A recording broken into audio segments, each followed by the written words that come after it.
Hallo und herzlich willkommen, greetings and welcome to the final stage of the third summer tournament. I am NightDarkWolf, the organizer of this tournament and the host, and with me I have CoreData here. Hello. We are through 2 weeks of qualifiers, and we have the top 4 players from these qualifiers, who will be competing today for the title of third summer champion. The qualification table stood at the end of last week like this. We had Maggaket qualified from the first qualifier, since he won that. Then we had Complete Idiot / City Talker from the second. And because Eras and Vemist played both weeks, they were able to get enough points to qualify through points. So we have as third player Eras with 10 points and Dvemist with 9 points. As for the decks they have brought, I will first go through the entire lineups. Then Core will break down everyone's decks, and we will go to the matches after that. So the Megacat brought House Dagot, Aldmeri Dominion, Tribunal Temple, House Tilvani. City Talker brought Crusader, Sorcerer, House Lalu, and the Empire of Cyrodiil. Ares brought Assassin, House Dagot, Dagger for Covenant, and House Tilvani. And the Dvemist brought Battle Mage, Archer, the Guildsworn, and House Dagot. We have House Dagot as the most represented decks, because we have 3 decks from there, which with only 4 players competing isn't that outstanding, but it shows that it's a strong house. What I'm surprised about is that we have only 1 Battle Mage, because throughout the entire tournament, Battle Mage and Guildsworn was competing for the most represented class, and in the final stage we have House Dagot as it. So let's see the decks themselves, starting with Maggaket. So also just a funny little statistic about these lineups is that of the 16 decks that were brought, 12 of them contain blue. So very blue heavy meta we've entered into here, and you're going to see why very shortly, because a lot of these decks share some key similarities across all 4 players. Pretty much everyone has gone down the mid-range route for the finals, which I think is actually the correct choice, just because the mid-range side of things has a pretty blanketly strong matchup against anything that other people might bring. So the going down for like mid-range blue is pretty much like one of the safest bets you can take when it comes to playing in a round robin style format. Starting off with Maggaket, we have the Dagoth, which is a mid-range Dagoth. Pretty straightforward stuff, not too much to talk about here. Just a standard 2-drop suite into your mid-game. Things like Handed Dagoth, Prankster Mage, Alfiq, Crail Crushes into your belligerents, and then ending the game off with Ancano and Tazcat. Standard stuff, pretty cut and dry. Dagoth, like NightDarkWolf said, one of the most highly represented classes in the finals here, and for good reason. Hand of Dagoth is a ridiculous card. Then we have the mid-range Dominion. Again, not too much to talk about here. Pretty much just a good old pile of good stuff cards from the Dominion colors, aiming to develop cards like Alfiq Conjurer, while using cards like Fingers of the Mountain to help control the board. We also have some heavy hitters in the mid game, such as Monastic Champion, which can deal some excess face damage as well as generating more bodies. And again, ending the game with cards like Wilds Incarnate, Ancano, and Tazcad. Then we have the Mid-Troll Tribunal. This has been tried and true. Maggaket has brought this, I think, to every single game, or to every single qualifier and tournament game he's played. Again, not too much to talk about. It's basically a creature-focused Tribunal control deck. You're aiming to control the board with large stat lines, things like Emperor's Blade, Hive Defender, Phalanx Exemplar, while also backing it up with the very powerful removal tools that Tribunal gets access to, such as Edict and Javelin, as well as some other interesting choices, such as the 1 copy of Clockwork Apostle as a potential lethal option. And then finally, on Maggaket side, we have an Alter Telvanni. So this is basically a value-focused altar deck. No conscription, but he has got a copy of Journey to potentially win in the late game. Also opting for 1 copy of Devet's Experiments in here as well. So it's basically kind of it's a bit of a Betray Core. Things like Headless Zombie. It's essentially just a value grind deck. Out of the 4 decks Meg has brought, which one do you think is the strongest? Oh, easily Dagoth.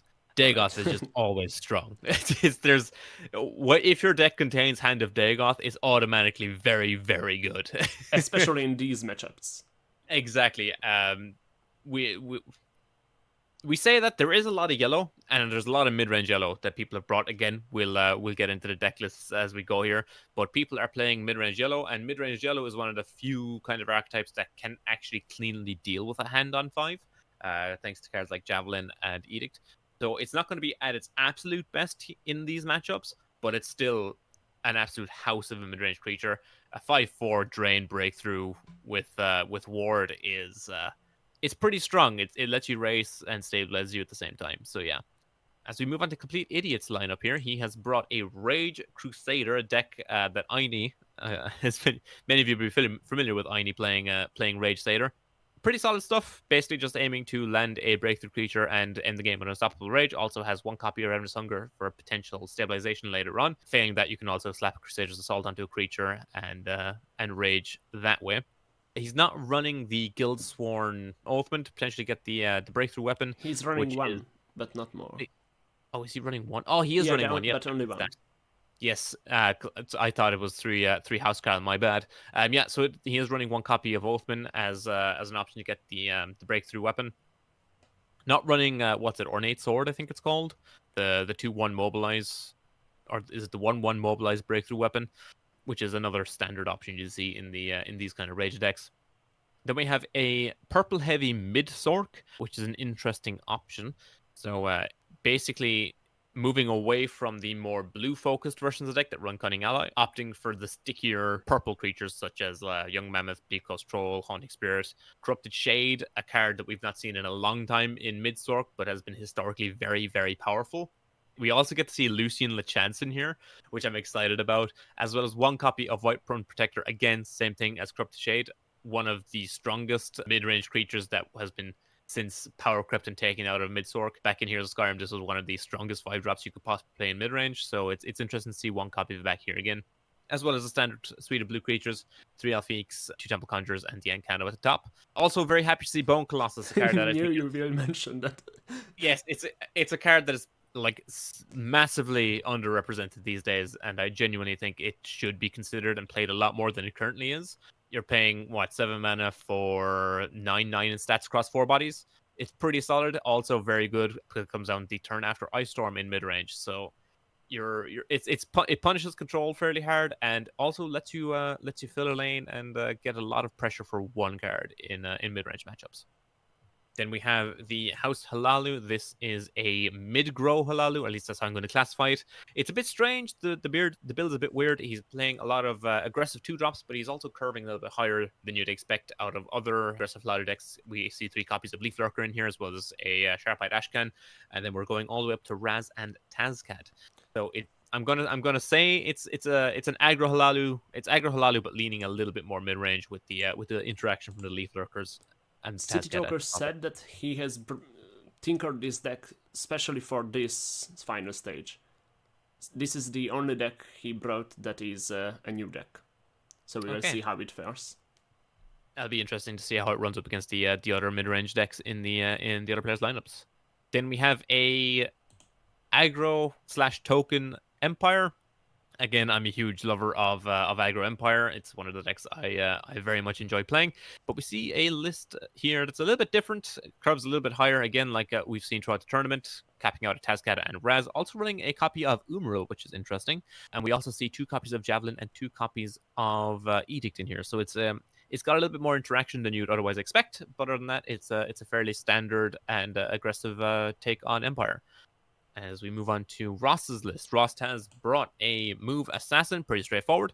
Aims to take over the board early with some small creatures and then buffing them with the likes of Doom Smuggler and moving cards. 1 copy of Giant Snake for Tempo Wars, as well as 3 copies of Fingers in the Mountain, just because you run some very cheap actions in move. So Fingers is normally fairly easily cast on turn 6, if not a little bit before that, with things like Move in Shadows and Dead Drop. So Move Assassin, solid deck. Interesting to see how it's going to fare out. It's one of the more aggressive lists in this final stage. So we'll see how it does against the mid range. And I have to mention that this move deck has taken out the Nixox deck. So it turned out that Nixox isn't strong enough to fare against these mid-range decks. Who would have thought that? Oh, that's crazy. Then we have a mid-range Dagoth list. An interesting version of mid-range Dagoth because this actually has a consume package in. 3 copies of Midnight Trespasser, 3 Crocodile Brute, 3 Ill-Fated Scholar, alongside, I believe, the 3 copies of Elfique at the top end. But then other than that, you're pretty much a fairly bog standard version of the deck. He does have 3 copies of Blackworm Neophyte as well as the Dagoth potentially ditch off of a Discerning Thief for a big keyword soup skeleton. But other than that, relatively standard stuff. Also has the spicy Mentor's Rings in there in case he does happen to ditch a Dagother off of the Thief for the Neophyte. So yeah, it's an interesting version of Dagoth for sure. But at the end of the day, it's more than just going to do the standard mid-range Dagoth thing of play big thing, kill you. So I really do hope we get to see a Neophyte consume Dagother into Mentor's Ring. That'd be a fun one.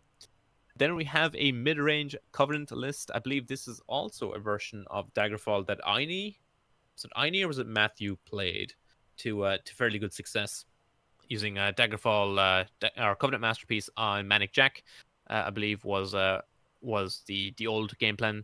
We'll see if it's going to be quick enough to keep up with this metagame.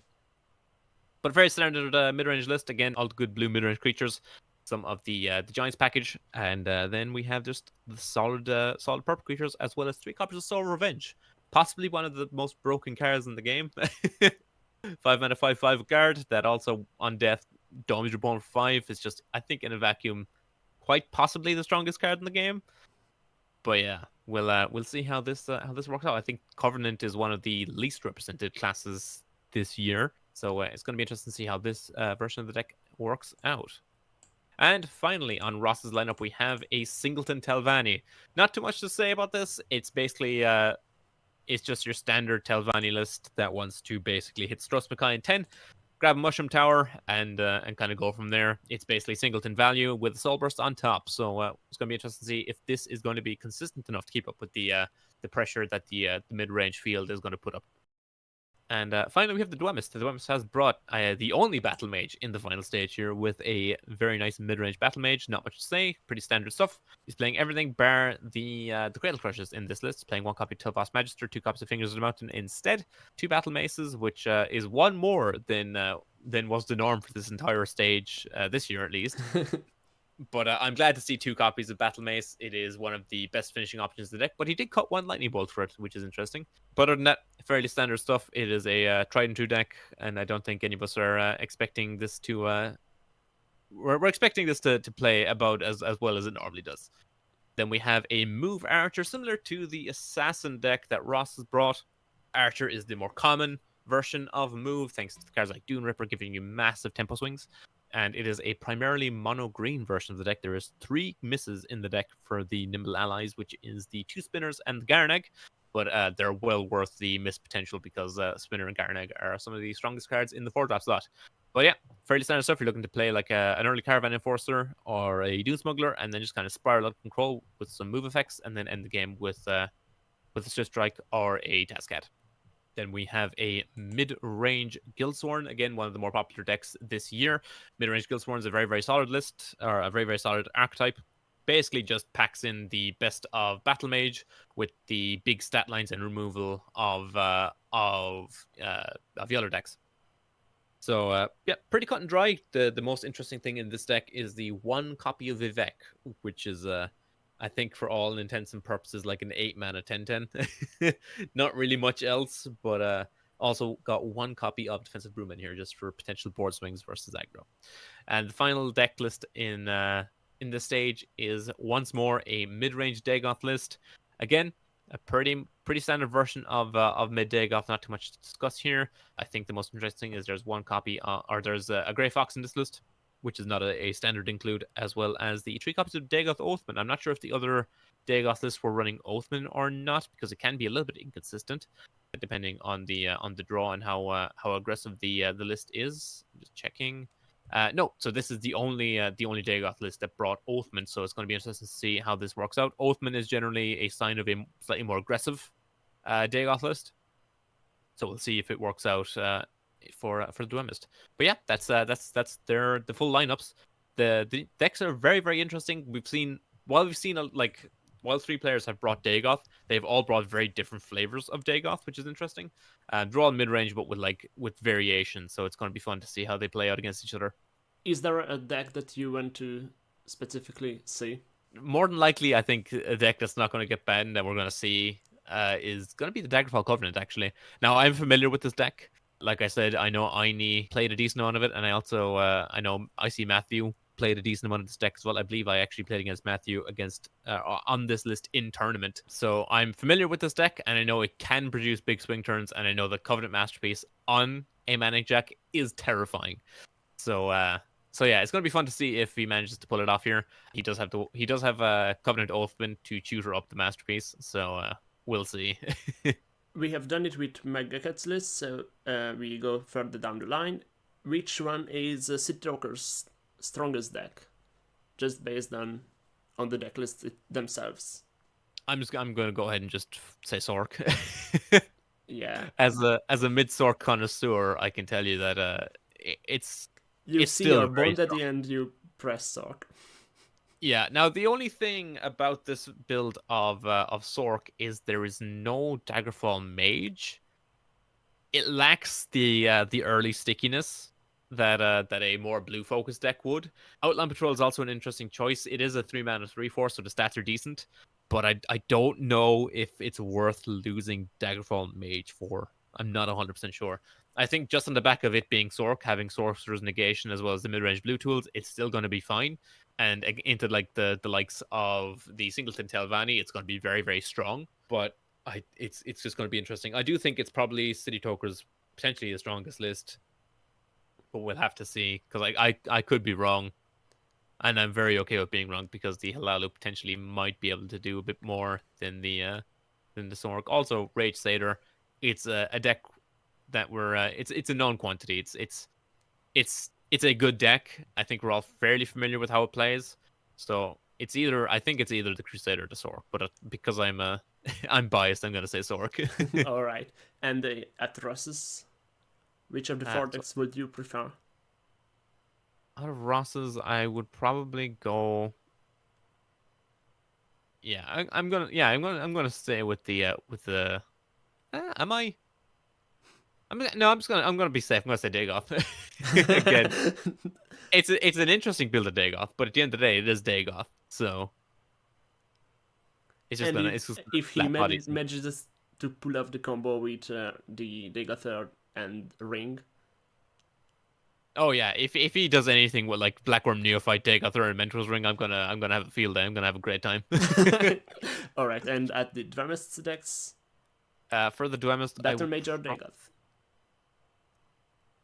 Uh, Or maybe the Guildspawn. We have no, seen a lot of Guildspawn. I think the Battle Mage. I think the Battle Battle Mage is probably the most consistent looking deck he has here. While Dagoth is very powerful, it does suffer from being a 75 card deck, which means you're less likely to hit your Alfiks on 6 and your hand on 5. Whereas in regular old Battle Mage, you're far more likely to see your win conditions and your swing cards a bit earlier. So I would probably lean towards Battle Mage. The advantage of playing two color decks. As much as people deny it, that advantage still does exist. Alright, then let's see the bracket for today. We will spectate Magakat versus the Dramist first, then move on to City Talker versus Ares. And after two matchups, we will have a break. When we come back, then we will have Magakat versus Ares, then City Talker versus the Dramist. And in the final round, we will have Ares versus the Dramist and Magakat versus Complete Idiot.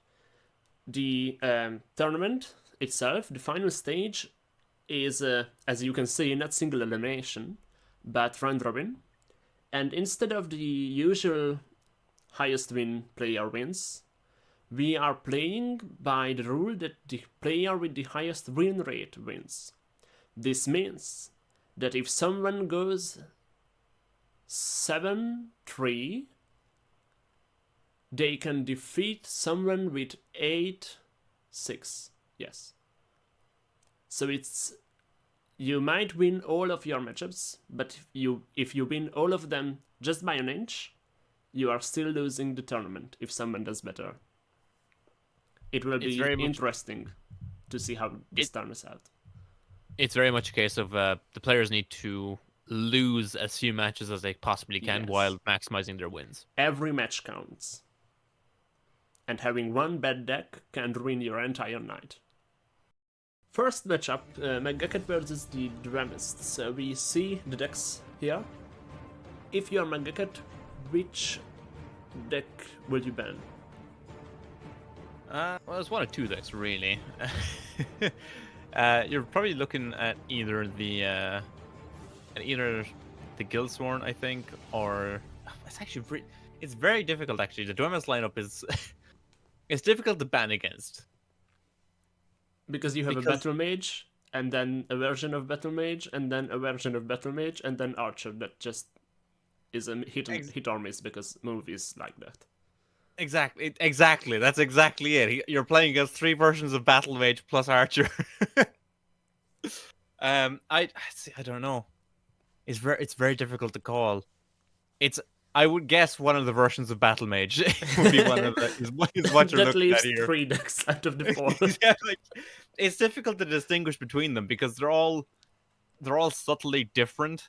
Like, yeah, you could ban Dagoth because it's got the scariest creatures. You could ban Guildsworn because it's got removal, which is good against your various versions of Battle Mage if you're running them. Archer is quick; it could get under your mid range, and then Battle Mage is Battle Mage. I think we are safe if we say, because you said that the Battle Mage is the strongest of the 4. Think so. Then we can ban the Battle Mage. And on Bangaket's side, which deck? Oh, Dagoth. Dagoth. Easily Dagoth. Yeah. Mag brought, I think, the most standardized version of Dagoth, which means because it's such a standardized version of Dagoth, it's going to probably have the best matchup spread because there's no fancy tech cards or anything like that. It's just all in on just good Dagoth creatures, which means it's probably going to be one of the highest performers in the lineup across the multiple different versions of the deck that everyone brought. So I wouldn't be surprised to see the Dagoth banned. And you won't have to be surprised because the bans are that Dramist banned Megaket's Dagoth and Megaket banned the Dramist's Battle Mage. With that, we can move into the match. First, we see Admiral Dominion versus House Dagoth. One of the Dwemists, 3 versions of Battle Mage. Oh my god, yeah, this is it's gonna be an interesting matchup. So this is the mid Dominion versus mid BM or mid Dagoth, sorry. I could see keeping this hand with Meg, but this is better. So the interesting thing about Mag's Dominion here is that it is running it's actually running Royal Sage. So it very much wants to get ahead in the early game, just have an active Sage on 4. Careful there, friend. See Warcraft come down. Probably just going to see a Shining Saint or a Warcrafter come down in response here.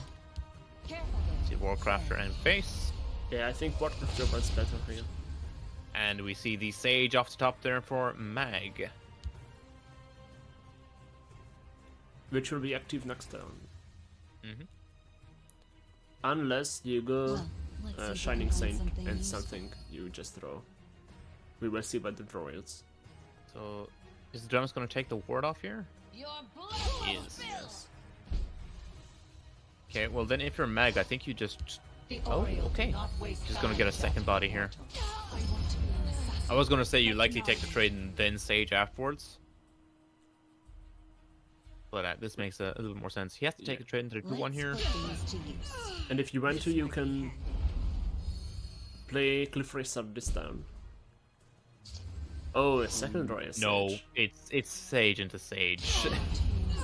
And then you play Sage, hope for the charge on the Aspirant. Or the Ward on any of the remaining Equal creatures. is And very you good. hit 2. Double ward. Oh my god. There is Double a Hand ward. of Dagoth. 2 Hand of Dagoths in the Dvemist's hand. And But Meg has no answers for it. Have you come to submit? This is where things get kind of iffy because this is not exactly what you want to be racing against. All power. The light of the 3.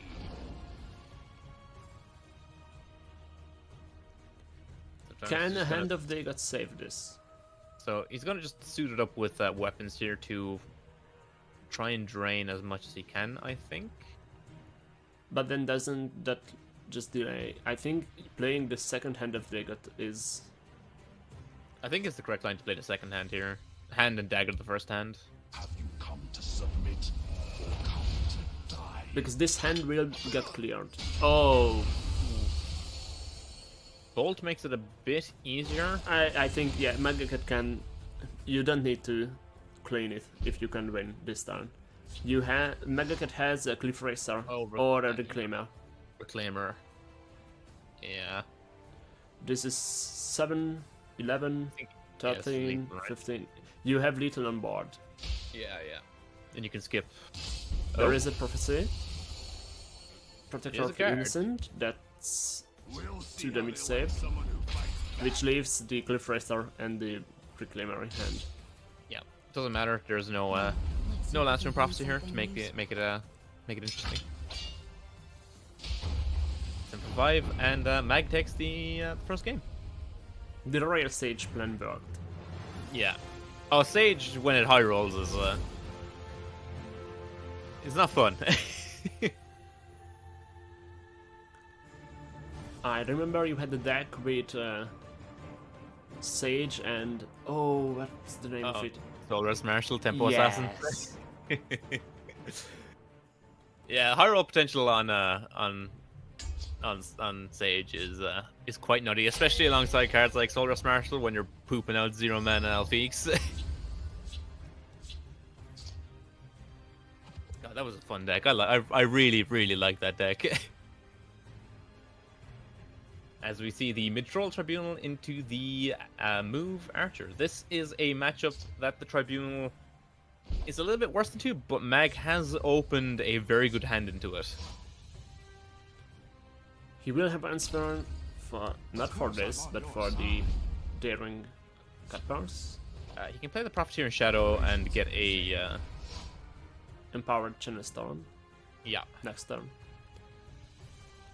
So the Unless... Caravan Enforcer come down? Yeah, if Caravan Enforcer comes down and doesn't move, which it won't, I think Execute is the choice if you want to with that. Because normally this Enforcer will get +2/+2. I think he's more or less fine taking this turn just to Channel Storm, just because he's got the Edict in hand in case the Enforcer gets huge next turn. You shall Because not forget. Because best case scenario, the Enforcer just trades. Protect the ash card. But The getting rid Punisher will get Edicted. yes. If Meg would have had 5 Magica this turn, then there would have been other choices, but with 4, it's perfect. Let's see, Ring Doomripper here. Doomripper is a surprisingly powerful card for something so simple. We're going to see a Golden Initiate. Speak. Just to set up the trade after the Doomripper, so this basically makes it so if he goes to swing with the Doomripper, it's going to be suicide. But we're just going to see Dune Smuggler come down. And Doomripper move gets in in shadows. Nope, doesn't have to because the Doomripper moves back. So he's just going to get to kill the Warcrafter for free. Now he could take the trade here on the 3/3, but I think it's better just to go face and move back, kill the Warcrafter. Then you don't play the moving shadows, you play the cast stars. Yep, exactly. And we have our Fig this turn, or the Grey Viper, Brigand, and Daggerfall Mage. None of these are good because they now have the Smuggler in play. Your coin or your life. Choose. Brigand comes out. And the Advanced has 2 Cliff Racers in hand. 8 burst. damage. Plus another what, like 3 from Moving Shadows? After the fact, so it gets in. Yeah, moves first. +1/+1. Brings up 2, gets in for 7. Moves in Shadow. Then clears the initiate. Yeah, Moving Shadow clears both things here. Oh wait, no it doesn't, never mind, no I'm wrong. Yep. It would Or- if you could give the Dream Reaper breakthrough. That's 9. That's good thing Mag has the second edict here. They're still dead, like in hand. Yeah, because of the Cliff Racer, but otherwise this would have saved him. Yeah. But it seems that the Duelist will tie up the series. Oh, Harpy does not save you here. Not anymore. Caw, the second bird comes out. Yeah, and it's 1-1. This is where the order in which you do your actions matters a lot.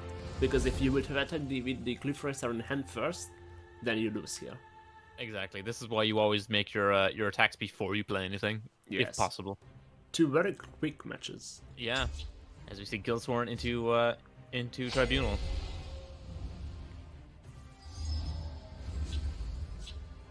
So it's going to be a full mode from the Dwemis. There was 2 battle maces and a belligerent. And Megacut stays with his hand. Is it a bit better for drums here because you can ring a thief here? You can ring thief into ring black dragon into ring conjurer exalted. My paws are quicker than your eyes. And then 2 turns later, there is an Arctic. He's got the monastic champion to bridge that gap. Oh, So this is a phenomenal curve. curve for the Dwemis. Yeah. Gonna hold the ring charge instead to get the Alfie My turn. Geek paws out. are Yeah, quicker the turn than your after the eyes. conjurer. As we see Cloud Rust. So Cloud Rust execute next turn is probably going to be the play. This thief is more likely going to connect face.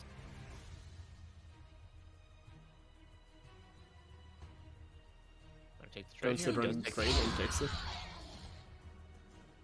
Yeah, I like that in this position. So we're just gonna see the exalted conjure come down. If Magaka goes for Cloud Rust execute, it's going to be immediately punished by the Arctic LV. in hand yet. Yeah, so here comes the conjurer. All power flows. This is the problem with Alfie and Conjurer. Light of the You would three. want to clear the 5-3. But then you are punished for it. See a javelin off the top. Next clears it up. So he does have the answer for the Storm Atro here. Too slow. Cutting down the javelin last turn. I have to say, both players are drawing well. I think you just pitch the javelin. You can get it back with the Aren. Because you've not played any actions yet this game, so you might as well just have something there for the Aren to pick. Pitches the Black Dragon. Okay, And but tries to bait out the removal. Waiting with like- the Alfie. I like this line. As we see a second piece of hard removal off the top for Mag. So we're probably going to see the Alfie come down here. Now we've seen quite a lot of removal out of the hand of Mag. Too slow. What are the odds he has the third removal piece? 100%. Tribunal always has it. Yeah. Doing the Flame Astronaut gets himself a Storm Atro. And Aren off the top to recycle one of the Fires of removal pieces. I would have liked to see Aaron and then the Edict this time. Didn't have the mana to do it. It was 1 mana short because the Edict would Oh, go yeah. down to 3 mana. Too slow.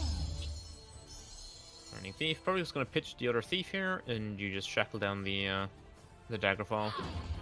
This one is in no mood for you. There is a Seducer that will be able to protect Megacat if he gets low. Dumas does have a jab for it though. Just gonna see Aren probably come down here. Odds are fairly high it hits a hard removal. You need to hit Edict to clear the Monastic Champion, and I think if you can't deal with it, yeah, then silence it. Your coin or your life. Choose. There is a Crusader's Assault too, for some breakthrough cards. It would require 2-for-1 into this Daggerfall mage though. Not for this turn, but for next.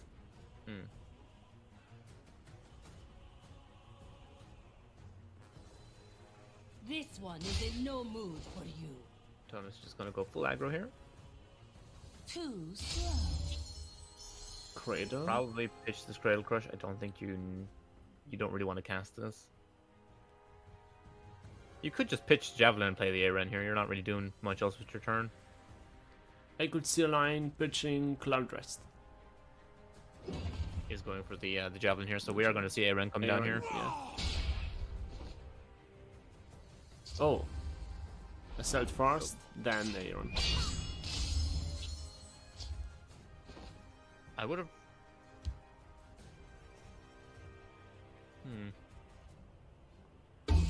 Yeah, no, I was trying to think, was there a way of getting lethal with We fight for the glory of Assault here? But no. You get the Assault back. This is why he cast it before playing Aaron.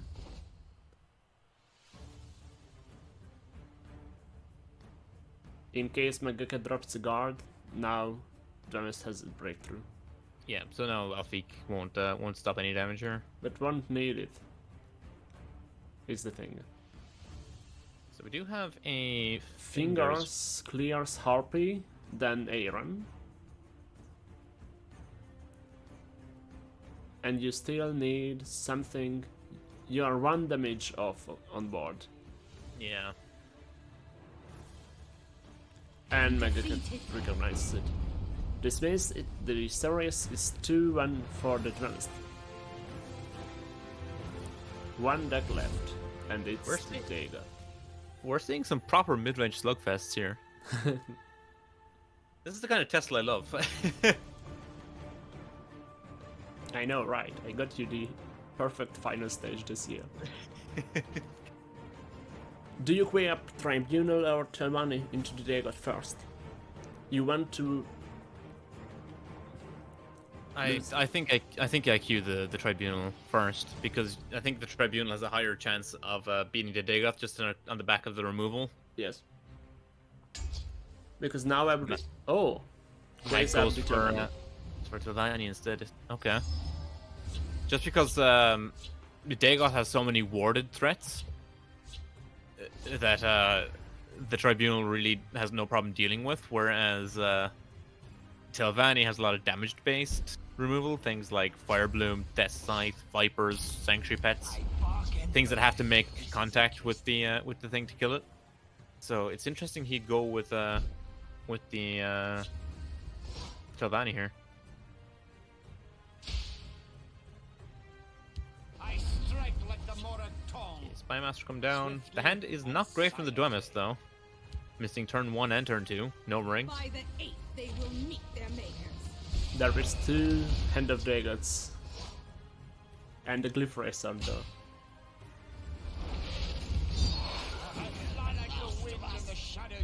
Rebirth to get a 4-2.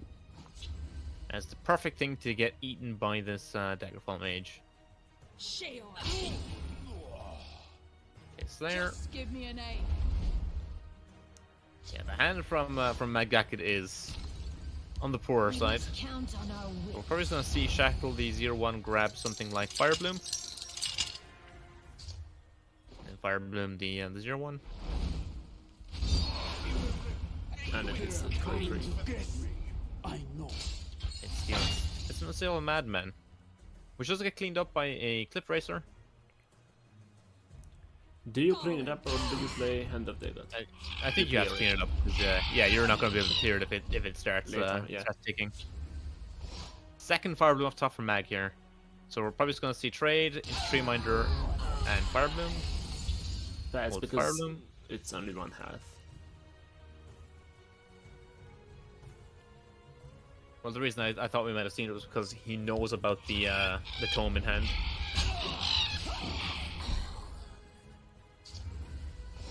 Cat's Paw.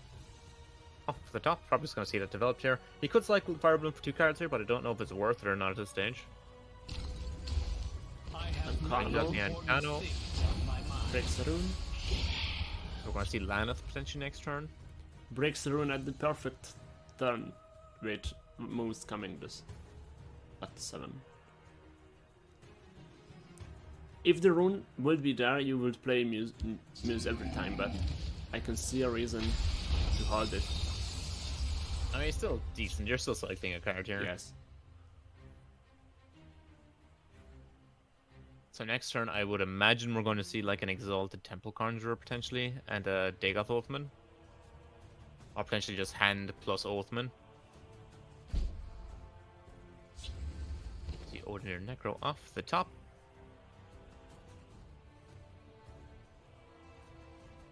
Get a Spy Master and Fire Bloom that. Or just play Lana.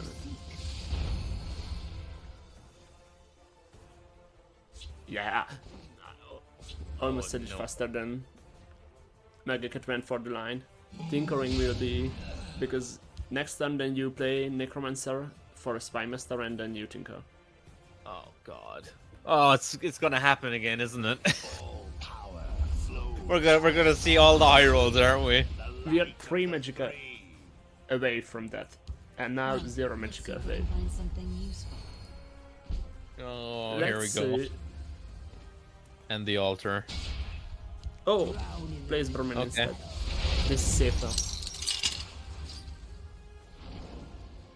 But if he tinkers the Lana, guaranteed Atromancer. Submit. It's never not an Atromancer. As we see the Oathman come down, alongside probably a Crown Quartermaster here. House. 3 mana 5/5, pretty good. Plays the dagger. Why Before play the that. dagger now? Oh. Oh no. Rebirth on Brahmin.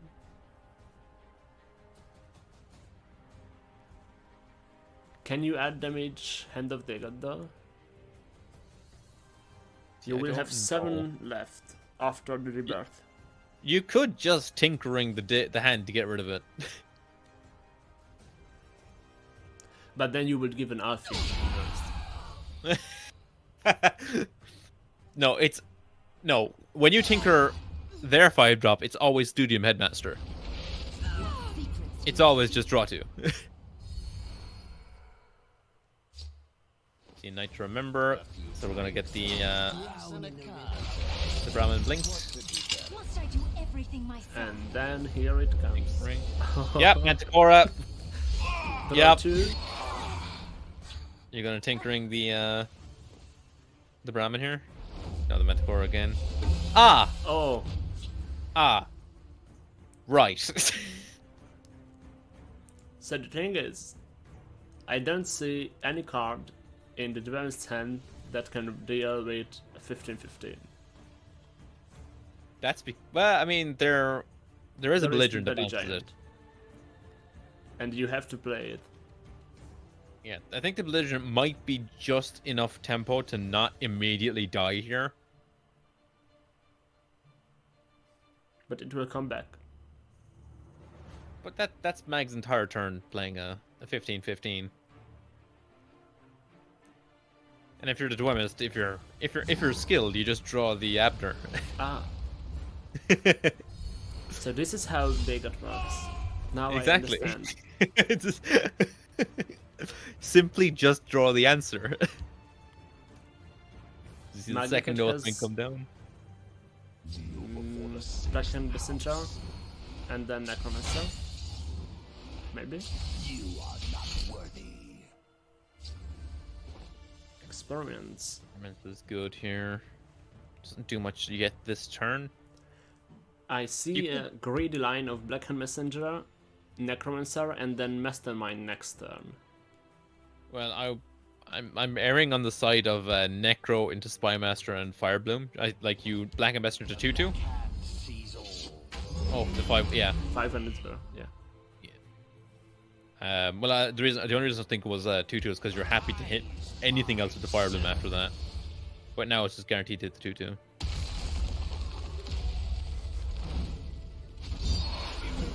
Okay. When I saw it go right, I thought. Oh, as we see the first Spymaster low roll this tournament. Finally hits a 1-drop. It's still a 3-3. Oh yeah, it's still decent, but Imagine that Guildsworn Hanitang is 0-5. oh my god. Oh, You are not worthy. Khajiit will this keep does get a storm metro, and unfortunately, he didn't play it in Shadow Lane.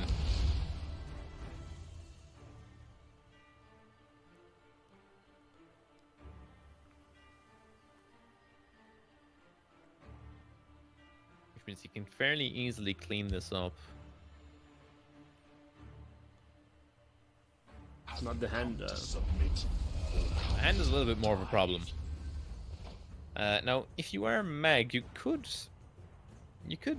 be a bit goofy. Yeah, I was about to say. And shackle everything. Yeah, In both lanes. like that. Get your health and. If silence you're doing check this, everything. I think you're at it in phase. drown in the river of battle. Oh, 100%. This is now. And you're winning next This turn. this is very much a I'm going to kill you next turn sort of a play. There is Dushnik in the advanced hand. Dushnik Wardcrafter. Talbos. See, what Dwemus needs is to somehow have a Dres Renegade in deck.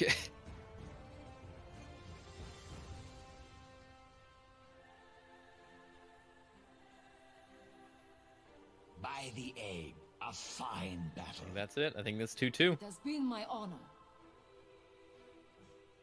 The battle is yours. Damn, 2-2. These games have been very close.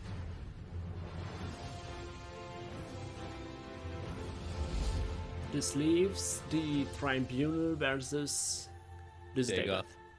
Yeah, and I think the Tribunal is favored here. Wards don't matter much in this. Nope. Wait, Javelin.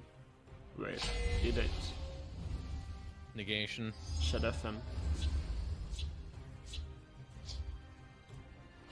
As we see a very good opening hand from Mag here. We just pitched the Telvos and we're good to go. The Dormus also has a solid hand.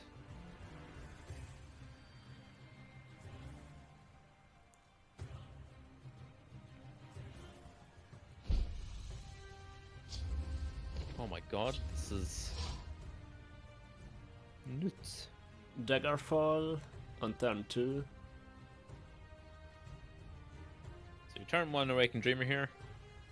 Turn 2 Daggerfall Mage. Or potentially Harpy, depending on what the reply on Mag is. We see you waking and sleeping. So Mag is just going to respond with Warcrafter. Watch yourself now. You're happy enough just to play the Daggerfall Mage here. Or you can go Harpy Morgtung. By If the you really fate want they to. will meet their makers.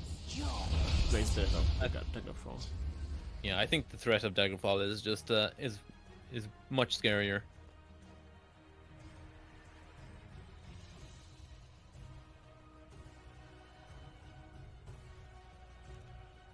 What does the Daggerfall Mage wield as her weapon? Are you is this gonna be a joke or are you asking No, a genuine no. question? I'm genuinely confused what that is. So it is a bound sword, I believe. If you've ever played any of the Elder Scrolls games, you'd be familiar with the conjuration skills that summon weapons and armor. So that would be, I believe, the bound sword, if I'm not mistaken. At least that's been my working knowledge of it for the last couple of years. Because it looks fairly similar to, I believe, the bound sword out of Skyrim. So we're just going to see Harpy into the 4-5 tome on the Aspirant trades. Probably. Did Venice... And do you clear after that, or do you attack face?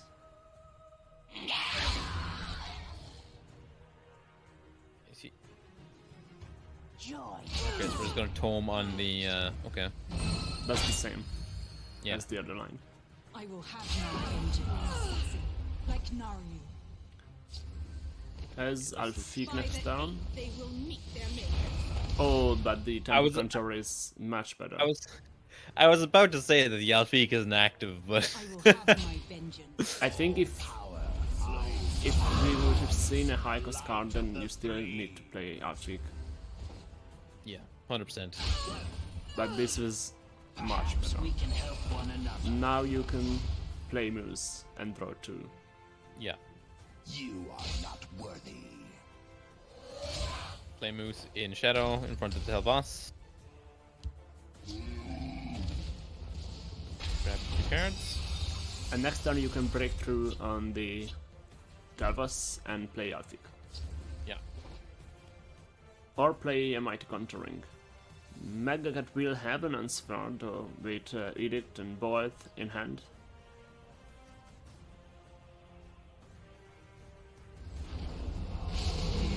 Bans an Edict here.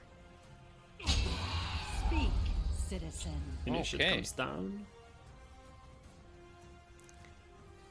Do you now silence for- the Initiate? I don't think you're too worried about it. I think you just play the Alfik here. This might be handy. Khajiit will keep Yeah. us safe. Like 3 health is kind of whatever in this situation. Yeah, but Megacat has Tome of Alteration, so it will survive.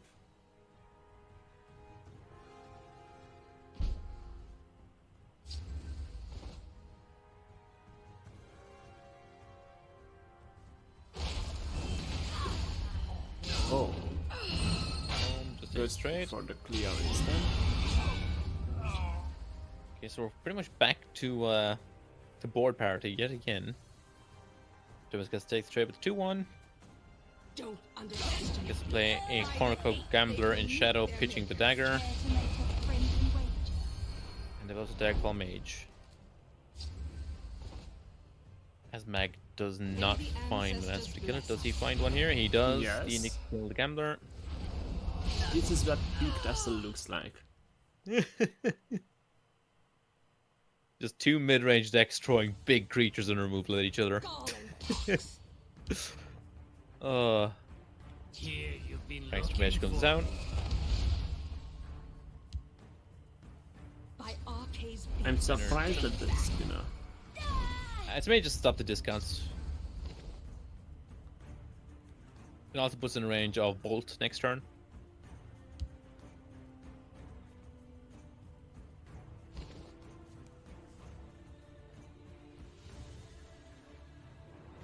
But I think we're just going to see an Exalted Serioni come down here.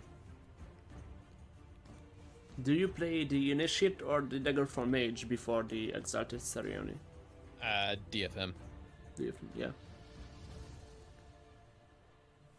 think you play DFM in field and the Serioni in shadow potentially. You could even give the Actually, guard no. to DFM. Yeah, no, I think you play the DFM and the Serioni both in field here. By the 8th, they will meet The their maker. tribunal will always And now counter Aaron is up to appeals. point The range. tribunal's Exactly. And we're now pretty much stable. Does have to give the drain of the guard to the Daggerfall. So we're pretty much stable, and we have Mirac next turn. So if he goes for Mighty Conjuring, we just get to take it.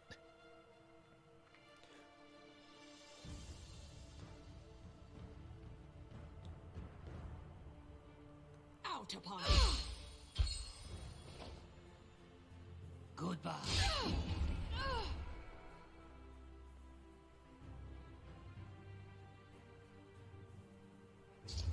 The first Conjuring.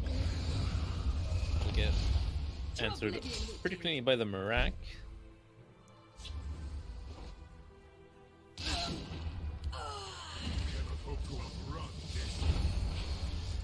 Clear the Outbound. Game for 1. Now the Jamison's in a pretty tough spot.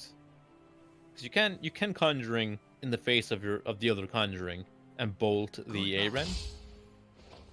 But you still can't deal with the 8/8 that's left behind. Cradle in Shadow clears Aaron and pops the Ward, but still leaves two creatures. So we see in Yeah. field. Garnet. Garnet could have been fantastic a turn or two ago. If you're Mag, you're just gonna go in and try and kill here. Cano, Belligerent Giant. You also have the Swift Strike, so Mag has to shackle this 8-8, right? Channel Storm plus Fireball does this.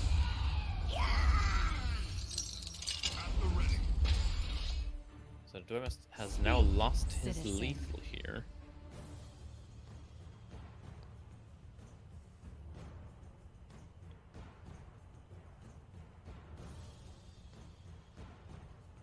And that wraps it up. Yeah, I don't see any. No, there's no out here Right. for the Duelist. Mag just had the removal to fight for board. A little bit more than Duemist. As we said it, the wards don't count when you're playing against javelins and That it will edicts, keep you safe. Exactly. and even ARM hit an edict. Yeah, this is where like mid-range Tribunal shines, is against other mid-range decks. By the And aid that's of why fine Megacat has battle. brought It has been my honor. Skipperon, Queen security, 8. Exactly, people. and So this Magat is- takes it 3-2. Yeah.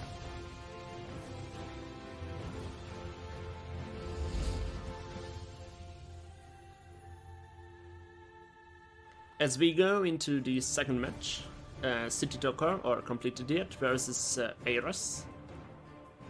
If I'm looking at Complete Idiot's list, there is 2 lines I can see on Ares assigned to ban. You have pointed it out that the Sorcerer is his strongest deck. I would think so, but I think it's closely followed by the Crusader. So those would be the two I'd be leaning towards banning. But he made the Lalu deck especially for this stage.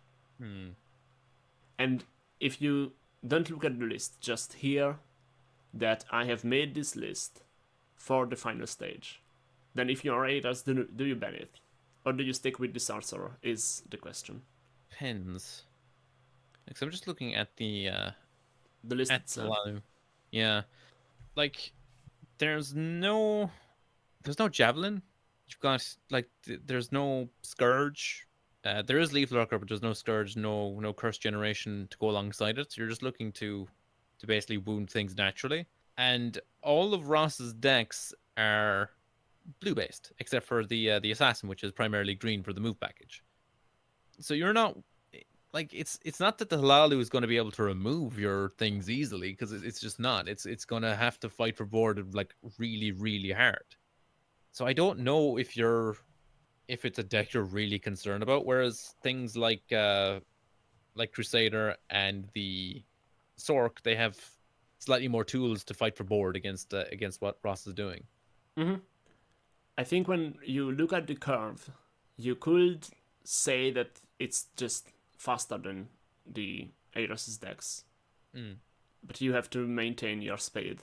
And there is only 2 house cards in the deck. We'll see. And on Ares' side, what do you ban if you are a City Talker? It's either the Assassin or the Dagoth. Pretty straightforward. The Assassin is it's a well-known deck. I know a lot of people play move Assassin over Archer. Difficult to tell which one is the better one, just because Assassin has more burst than the Archer does. So it's difficult to know which one is the build people should be kind of pursuing. And then Dagoth is just Dagoth. It's just difficult to deal with. A lot of big warded threats plus Alfiq. So those would be the ones I'd be leaning towards. I'd probably lean towards the Assassin, just because that is probably the faster deck. It's more likely to take a quick win. The Dagoth agree. list he brought is a little bit more interesting. It's running some cute things like the consume package. So I don't know if it's going to be as powerful as like the version of Dagoth that Magak brought. Alright. Then, as we say, Ares banned City Talker's Lalu list, and the Dagot got banned on Ares' side. Yeah. And we can move into the match.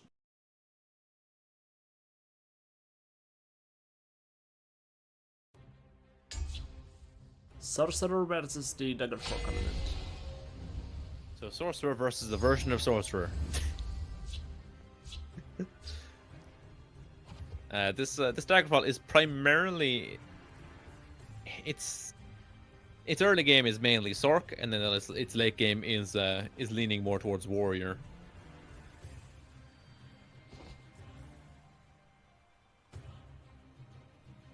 As the opening hand for Ross is pretty good. You have Warcrafter into Daggerfall into Bleak Coast. But the hand for Complete Elite isn't that bad either. You do miss out on the 2-drop here. Careful there. But your 3, 4, 5, 6 is pretty solid. There is the 2-drop. Rips the 2-drop. And then, it's a decent one. Yeah, and then you have a curve. Place it in shadow. This might pay off, as Ross is going to be tempted to play his Daggerfall into Shadow to get the tome value. By the 8th, they will meet their makers. Which makes it a little bit easier for Prestige Toker to go in field, yeah. Exactly, it makes it a little bit easier for Prestige Toker to fight for field lane for the rest of Oh. the game. Oh! Who missed the Shadow lane? As she Corrupted Shade in both players' hands. Out of 4 Magicka, 5/5. Hell yeah. With Ward. But the ward is a downside here.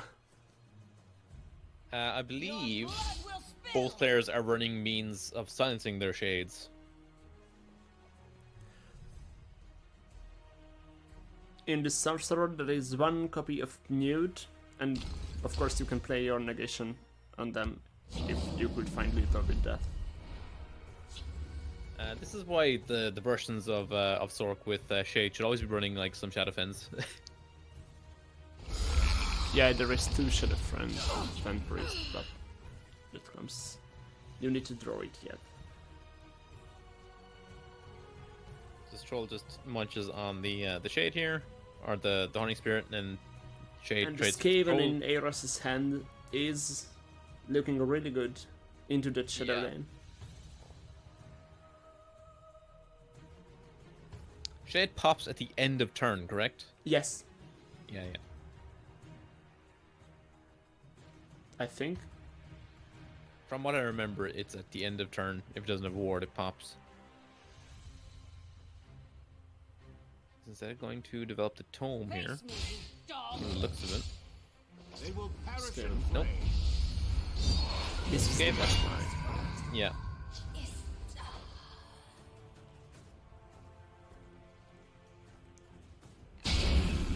Trades Trade. into Lustra and ultimate control. Both could trade favorably. This Would this Eros Lizard's not gonna have a tome in hand? Yeah, this Lizard's getting eaten by the tome here, I think. Or you can play the Gatekeeper. I think toming is the safer option.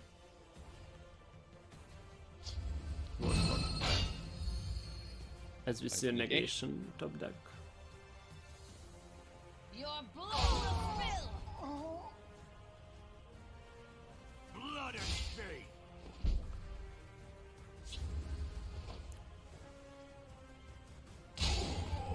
The first Alfiq won't be active this time.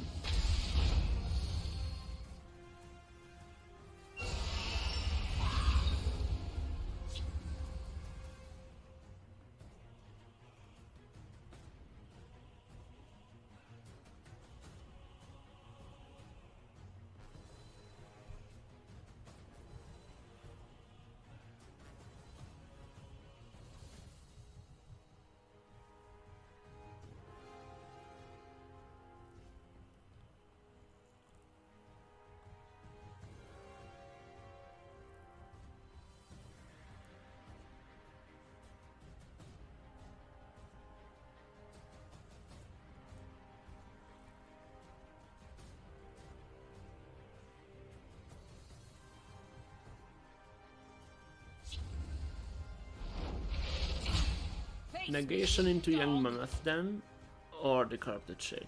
Corrupted Shade here.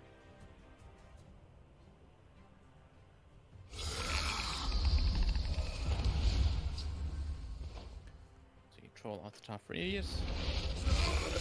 Negation trade. I'm actually not sure about if the negation was the right choice on Ares' side, because this opens up a play with Alfik, although completely didn't go that way, but he could have. Yeah, I was gonna see the troll develop here.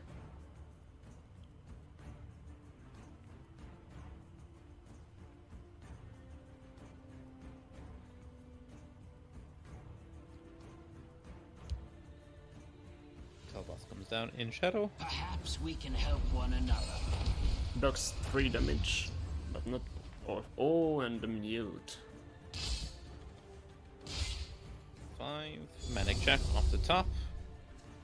So this is an Alfik and a mute, or Alfik Wardcrafter. Alfik probably ward the Alfik. I would have preferred to see the Alfik in field lane. This day will be mine.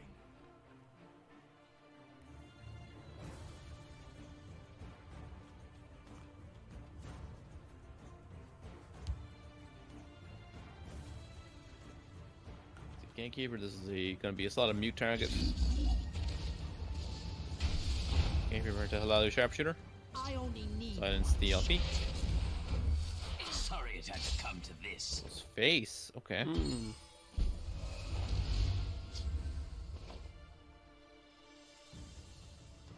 Get him for 2 here. Is this literal? Uh, With the negation, it is if you. with the bolt, it should be. Yeah. With Bolt, it doesn't matter if. Oh! careful there, friend. Traits instead. Was that lethal? Am I miscounting? It was lethal, I think. It was 8 on field. Then 10. Yeah, it was lethal.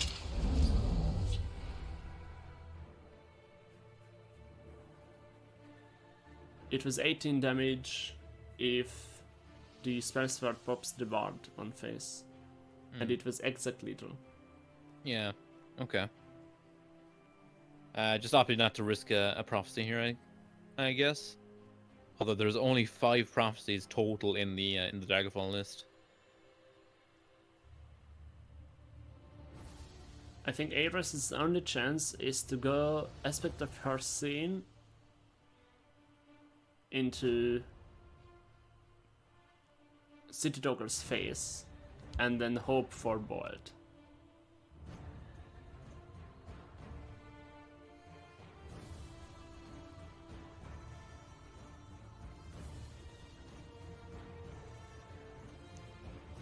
You can play it as a 12/12 guard.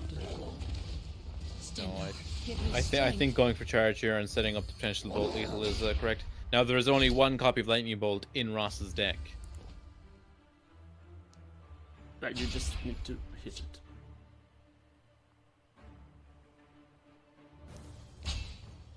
But Ross does not, and this means that City Talker leads the series 1-0.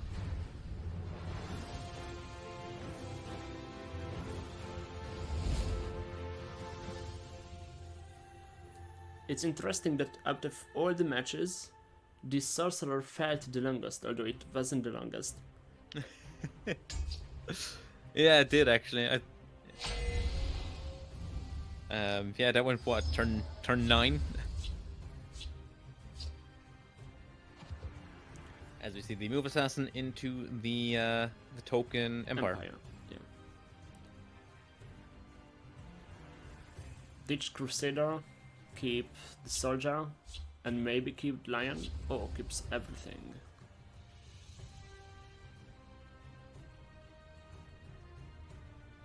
Ares has nothing to do turn 1, so it will be a pass.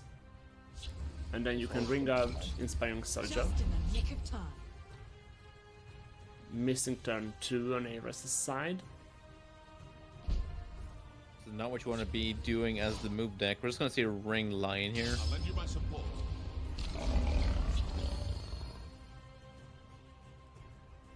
Misses turn 3. Oh my god. That's not very good into this deck of 3. Empire. This is Crusader coming down. you got Black Dragon next turn. Plus Ring Spoils of War for 1. Or a mercenary captain. Captain is not active. Yeah, if Ares plays something in field. Then captain. I keep a spare blade Without in my boot. consume, yeah. There are ill winds. Moves into field. Then this is Black Dragon.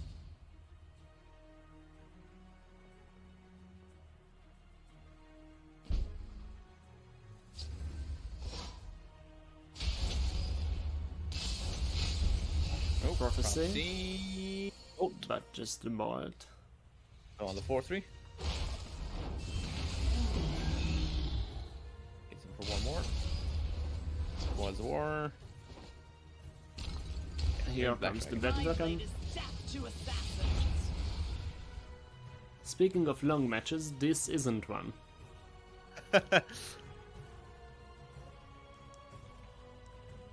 Ares can... He can potentially fingers here, right? Yes. He has the move in shadows as a 0-cost activator to get it down to 5, and I believe he has enough actions in hand to potentially cast this. No, he can cast fingers this turn. Fingers Wait, clears He can clear the field. 1-1 and the 5-5.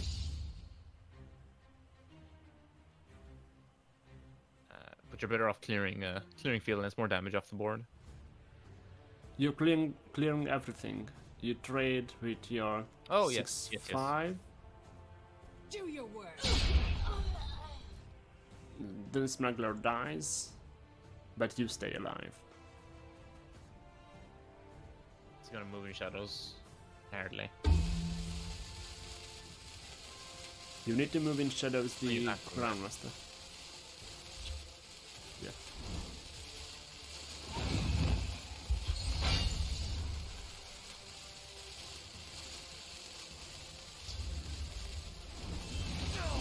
Three and clear.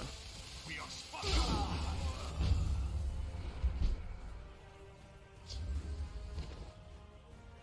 Is marching shadow into a suspect. Silent as the grave.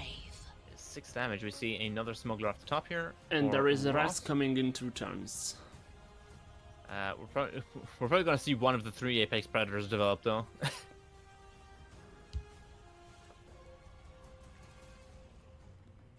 As they've all neatly gathered on the left-hand side of Ross's end here. Your bones. It will be probably met with Javelin. You don't want a rest heal. Hopefully active Oathman, does this change anything? I don't think so. No, this is only 8. He's 1 off. You have seen a lot of move spells. But clearing the Predator is the safest.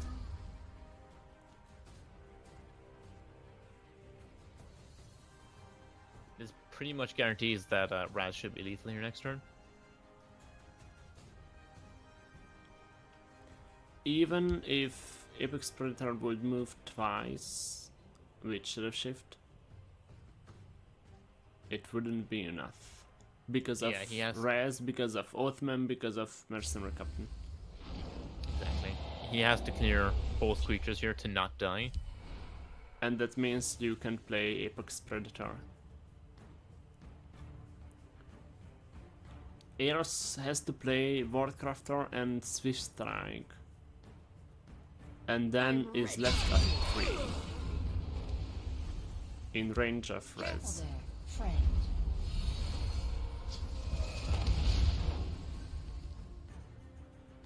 Yeah, recognize he has to. There's no way he Playing can develop Swift the. Strike for a trade hurts so much. But you need to Better do comes it. out. But Raz is just gonna end it. And that's game 2 for Two very clean games so far. this leaves the Cloudwolf band, the Crusader. Into all of Eros' decks. Which I think one if you're fares Ross, best against Crusader? I think you run back the assassin because you can potentially get under it. As We do see he the does. assassin. Yeah. Spinner will be mattering so much this matchup with the buffs from Dune Smuggler. So we see a Dreamer come down first, followed by probably a Gambler pitching either the second Gambler or the Build Ring Speed in hand. Oh! Opts nothing develop. Interesting. So you play the Dreamer and the Quartermaster here. This might be handy. We This see gives you you a discard target for the Gambler. I'm sleeping. It's interesting he didn't develop the Dreamer Dreamer last in turn time. 2. Yeah. I wonder what the thinking was for that. Speak, citizen. So Chronicle Gambler is going to come down here, pitch the Dagger. Playing it in field is so risky though. Yeah. We're just going to see this cleaned up with a douche here. Oh, never mind. Build Ring Speed. Oh, This, This makes sense activates now. the Dreamer. Yeah. and then this is why the Dreamer was kept in hand. Join us. It's protected by Shadow and then moved into field. And got the buff. Keep your distance. There is Spinner. a spinner in hand though. That transforms Card the draw. Gambler. The Dreamer not quite big enough to activate itself yet. Do you play Cliff Racer to trade in field or do you play it to I'm ready attack for phase? You play the trade here. Every time trade. Who keeps your Dreamer alive for another turn? So you believe your giant come off the top? There is a we have- cradle in hand. Ring Cradle. Trading is usually the correct play there anyway, because you need to consolidate your board position. Moving Shadow off top for Ross. It's probably just going to be a Gambler pitching the Moving Shadow. I'm ready for you. Care to make a friendly wager? You need to find some gas here, but this is just going to get Ring Belligerented, which feels horrible if you're Ross.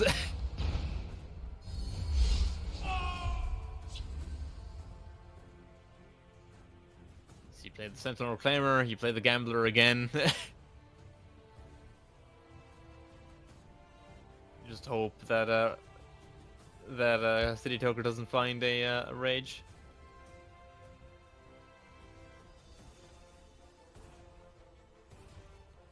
It's this or it's Fingers, but none of these feel good.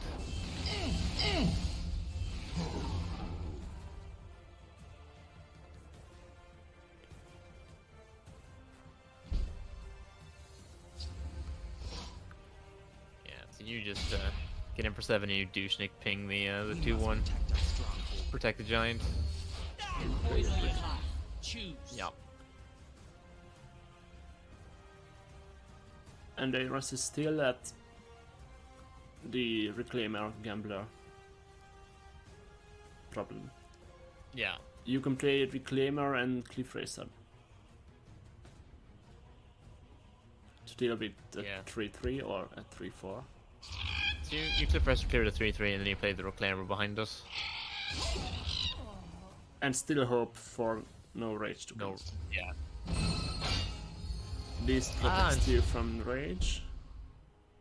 Okay, yes. We're gonna see As a we 12 see- aspect of Pyrrhus. Oh, we're Oh, it playing doesn't instead. play it. I will put them Oops for Oathman He's and instead- Ambusher. Is instead going for the aspect of Pyrrhus charge lethal next turn. Makes sense. I mean, it's guaranteed. It's pretty much guaranteed lethal. Yeah. If you play Aspect now, you can skip both runes. But at this point in the game, even skipping runes does not matter. Yeah. Because I the thi- I think- assassin deck isn't good at coming back. I think playing aspect as a 12 there is infinitely just funny because how is Assassin gonna deal with it? Yeah. See, curse, clear the 4-1, 5-2 tries at the 7-2.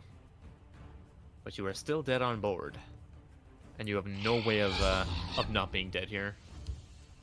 We must keep moving.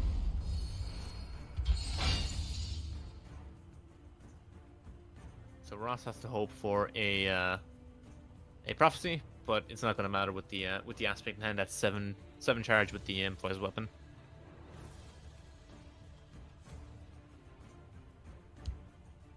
Clear out. Stalker protecting the repressor, You fight well. but the aspect. Yeah, and That's all, then really. that's it. Yep, aspect of fiercely, non-charge. A swift And that's 3-0 from completed yet. Takes it, yeah. 3-0. Was this the same as we had this matchup as the semifinals for qualifier 2, and I can't remember if it was a 3-0 or a 3-1. I think it was a 3-1. I will have to check, but it was really swift. That's for sure. Banning the Cladu did not make any difference, or maybe it made the difference. We will see if we get to see the Cladu. It was a 3-0 for completed it last week as well. Oh wow, okay. All right, that leaves us with 2 matches out of the 6 already covered. So we will be back in 5 minutes.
Welcome back to the second round of the third summer tournament.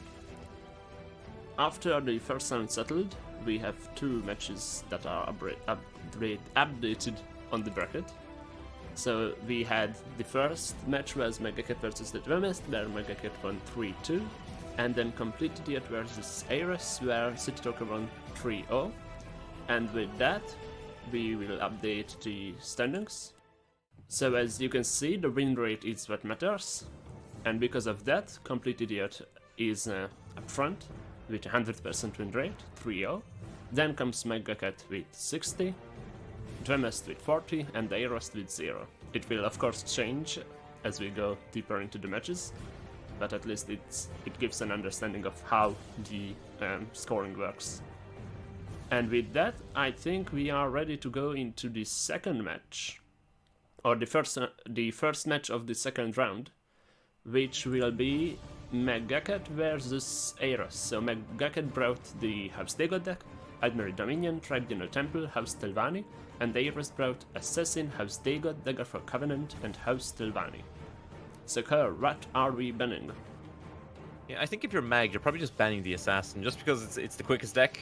You don't really care about the Dagoth and the Covenant as much, because most of your decks are... well, two of your decks are mid-range yellow, so you can deal with the warded threats fairly easily. The Singleton Telvanni is, I think, at a baseline inconsistent. So I think the most consistent and scary deck in Ross's lineup is the Assassin, although we did see it stumble with the draw earlier on. But if you're Ross, I reckon you're probably just gonna take the Dagoth out, because Dagoth's gonna Dagoth.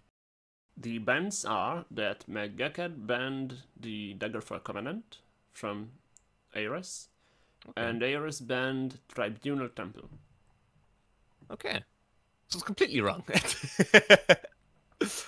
First match, Dominion versus Telvanni. So this is Mid-Dominion versus Singleton Telvanni.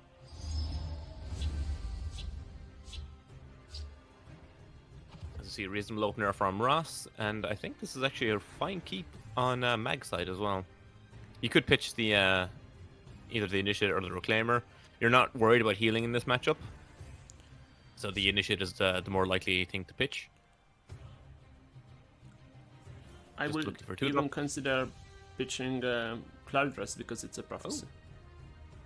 Dishes the entire end. The reason I wasn't keen on ditching Cloudress is because it sets you up for a nice favorable trade on turn 4 or turn 3, while developing a 4-3. The prophecy tag in this matchup isn't going to be relevant, just because Ross isn't going to be going aggro. Well, let's see if we can find See something turn 2 Reclaimer useful. come down into more than likely turn 3 Initiate, turn 4 Sage.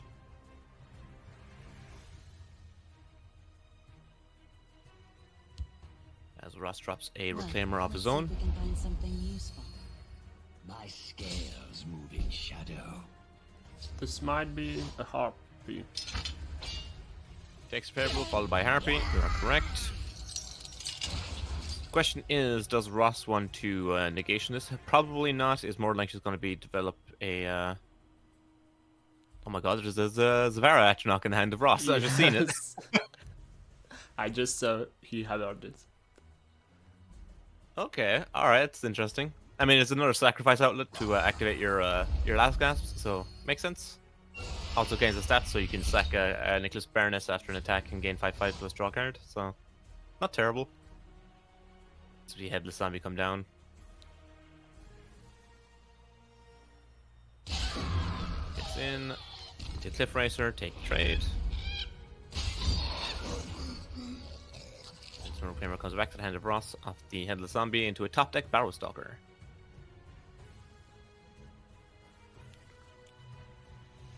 So Ross looking to commit this negation potentially. I'll learn. Discounted first. Oh, discounts the Lightning Bolt and then plays negation. Or you could play Battlestalker. I think the Barrow Stalker is the correct play here. Plays the F. Okay, makes it a 4/5. Also a reasonable play. You could roll the Sage here and see if you get a ward, and then you can just Steel Sword the warded creature.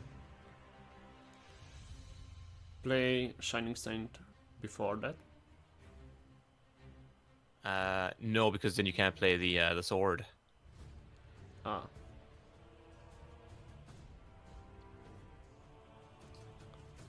You could just attack face if you want. I think he is just going for Shining Saint here The into Orioles do not stage. waste time chatting with mortals. Sure is. I see you're So they're looking for a lethal or a ward here. But did not get it. So just gets him for the damage. Forces of Destruction and Odahwing in Ares' hand. If the match continues like this, it won't matter. Well, Ross is just going to take the trade on the 4-1 and probably play the Morokai, right? No, okay, instead it opts to fire off the bolt here. I was going to go for a clear line before he commits to the Morokai. Negation and Barrowstalker then. Negation, trade into 3-1, play Barrowstalker. And then you Morokai next turn. I smell the stench. Yeah, good of solid the clear living. turn. See Temper Conjure off top. This is probably going to be Exalted this turn, I would imagine. You could also Steel just Sword, Steel Black Sword. Dragon. Yeah. Since the Shining Saint has breakthrough. My blade is To a death to 6/6 assassin. Black Dragon, which is going to be completely unaffected by this Astrid. So he Tazcat off the top for Ross. Ross is just drawing all the late game here. Has a Morokai for this turn. You just play Morokai in front of the Black Dragon here. You can dagger it next turn. If you want to, you can dagger it this turn. To save Magicka. I don't think Magicka has many answers for a 5/5 in Shadow.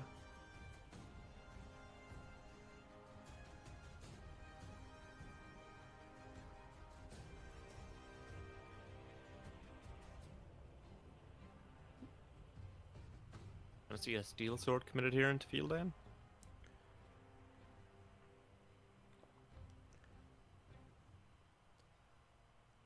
In fact, there is only Encano that could answer a 5/5, and we aren't at 8 yet. East March off the top.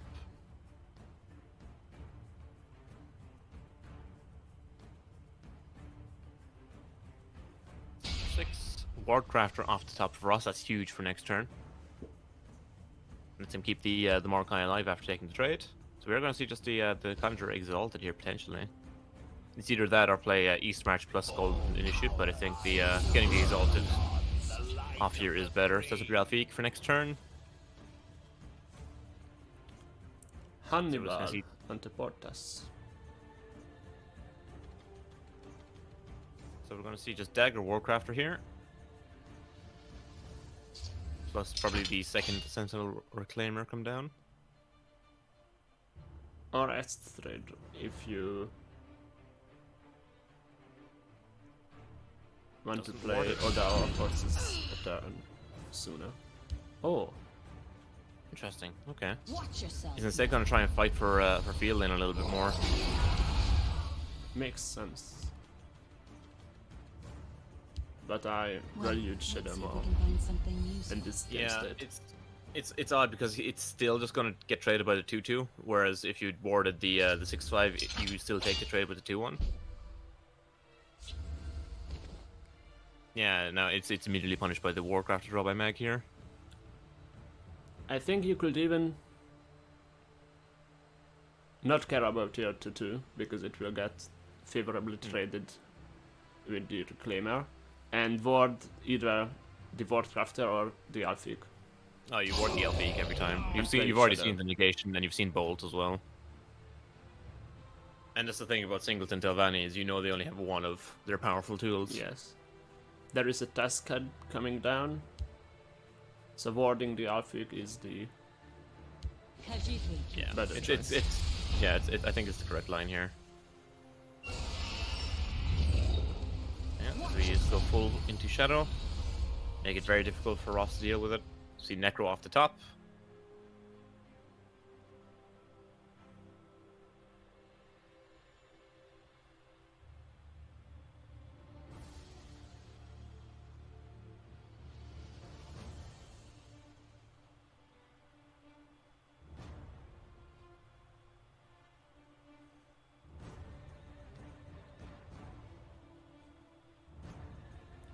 It's either Necro and Astrid or the Cascade.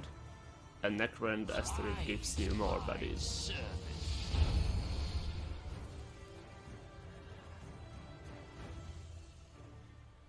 They just take Thieves Guild to recruit here. More than likely. You could go for the Barrow Stalker. Are you dead here? You're not dead.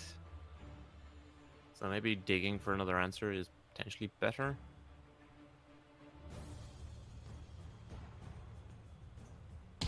Let's go for the Barrow Stalker. I'll lead my family to glory. This is gonna soak up 3 damage here, so it's not too bad.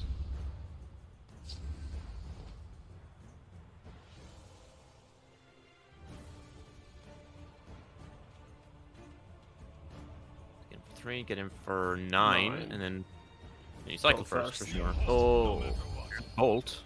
It's like, what's that, 7 off?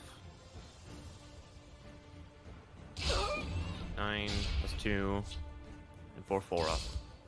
Care to make a friendly Discard wager? me. Speak, Viper Brigand. citizen.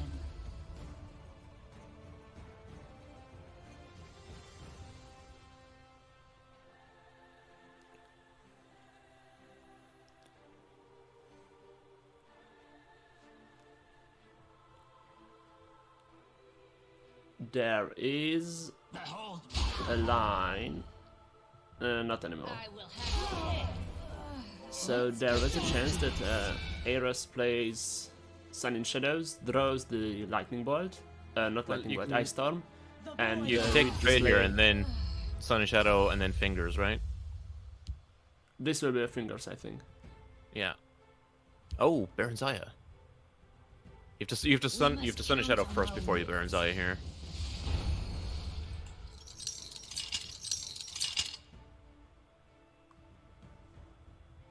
Squish. So squish to kill. Yeah, so you Baron Zaya and then you squish the Astrid into the 4/3. I will just, yeah. Oh, is that okay? Okay.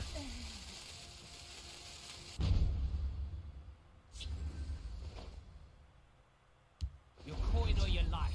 Choose. This saves you for now. We see you waking and For now, but it doesn't sleeping. really massively improve your situation. As we There see a is the siege off the siege. top. Okay, here we go. This is exactly what Singleton wants to be doing. We On draw the- Clan power Stark. from their blood. Snake Tooth Amulet, Mushroom Tower. Just gets to 100% sack the hit. Astrid here. Oh. And here's Oh. the 5/5. Yeah, well, no matter what he hits, it always activates it, but this is probably the Yeah, but best the hit. first was guard too. That's what matters. See the second siege to come out, thanks to the Mushroom Tower, Thorn His Mage, Yet another another card. Just revives. Mentor's Mentor's Ring. Ring. Oh, boy. Oh, a heist? Do you And still it's just got- steal the Whites Incarnate? Yeah, you just sack the. I would have sacked the His Mage.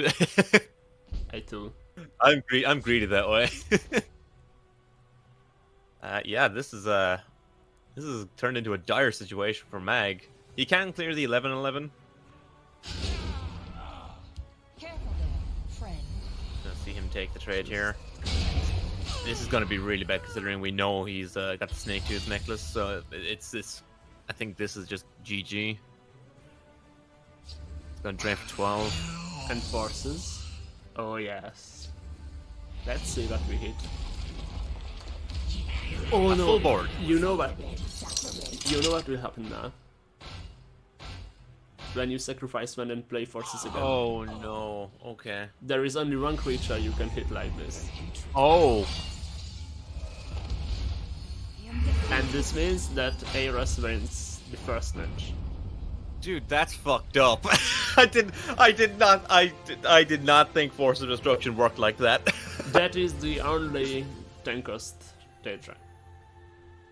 Oh, that's messed up. Oh, that's not okay at all. So if you manage to fill your lands, then it's 100% hit. Oh. This is why Eros is running it. Okay, that makes a bit more sense. As we're going to get into here, Ross on the Consume Dagoth and the Mag running back the mid Dominion.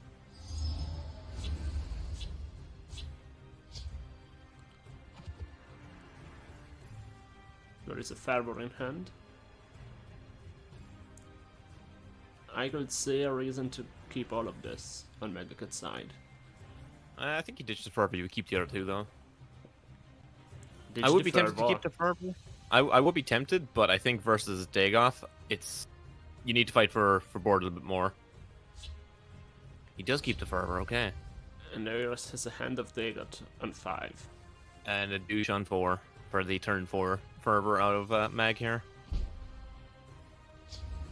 See finish out Gladys. We see you waking and sleeping.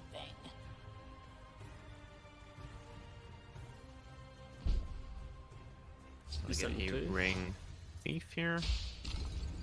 My paws are quicker than Yeah, yours. so Thief is Supremo. Question is, if you're a Mag, do you cycle off the Battle Reeve or the Agent? Well, assuming you don't want to cycle next turn. Well, let's see if we can find something useful. Meg plays only one Battle Reeve. My power is not to be Yeah. underestimated. Well, against Dagoth, you really do want to keep this Agent. Yeah.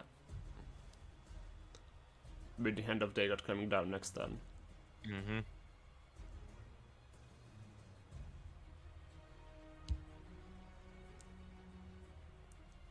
Question is Mag going to be tempted to steal the drain off this Queen Baron's Eye? Okay, well there's something you could cycle this turn. I think you just ring the Fervor here. I think you play Ooh, traitor. Mark Tongue Aspirant and then Fervor it next turn. Oh no. It's gonna get immediately punished by the Hand of hand. Dagot. Or you can play Dushnik if you want to allow a Fervor to come down on the Mark Tongue Aspirant. Yeah, so we are gonna see Douche here pop the 2-1. Keeps your queen alive for the turn. Well, with Fervor coming down, it won't keep it alive. Yeah. But, Unless you as play for- it in Shadow. Yeah, but But from we- Ross's perspective, Yeah, yeah. Also says up to take a trade in field.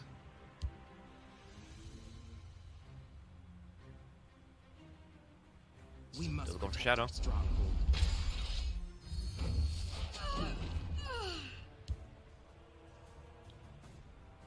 It's only illegal if you get caught. That's Baron Zaya protected for 1 turn. We are not amused. It's gonna be a huge Fervor. It takes favor with the Battle Reeve. Oh, Okay, okay, interesting. I mean, yeah, technically this is more damage. So, well, it works out the same, right? Because the Battle Reeve Slay trigger. yes.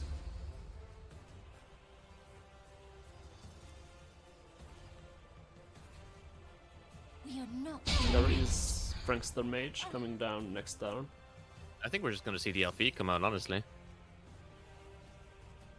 Turn 6, there's an Alfie in hand, you play the Alfie, I think. I think if Ares plays hand, then you play Prankster Mage. Yeah. But chooses to play the Fingers instead. Oh, And hits a Prophecy. Prophecy Bolt? Okay, Harpy. Harpy. Alright, then you can play Arctic now. Yeah, I think you just drop the Alfie. You have a Fervor on board. Khajiit will keep you safe.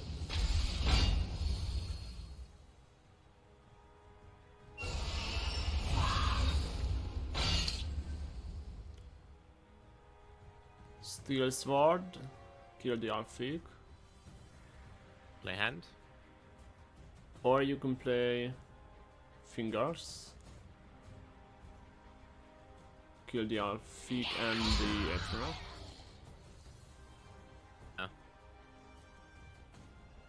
That's probably the better line here. Is he Fear Toteming? Okay, Fear Totem plus Fingers for Plus a Fingers, clear. yeah. This does heal the thief. And he will get to play it alongside the Sage the next turn. And Kano.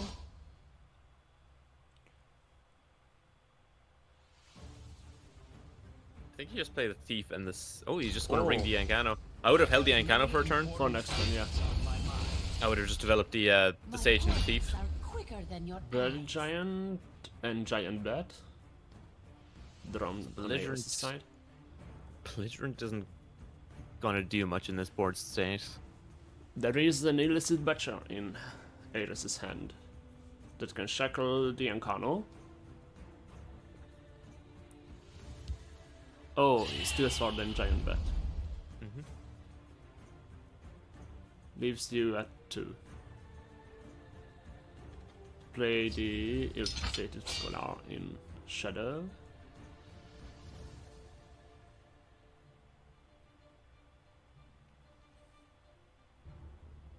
Just gonna go. I think he's just gonna go for the dagger for maximum healing here. I think he just realized that if he would have played the Mentor's Ring, the bet would have survived. Yes. What's the lesson for today? Can Meg get top deck a bolt? Stendar, give me strength. No. I mean, he just needs to have Sage roll charge. Here, been looking for. Opt for a safe play though. But boy, would it have been funny for Sage just to immediately roll charge. So rapid shot. Mentor's ring. Spinner Potentially, no. is... That doesn't... Butcher and Spinner. Spinner the Oh, the mage. Yes, the mage, yes. and Shackle and Kano.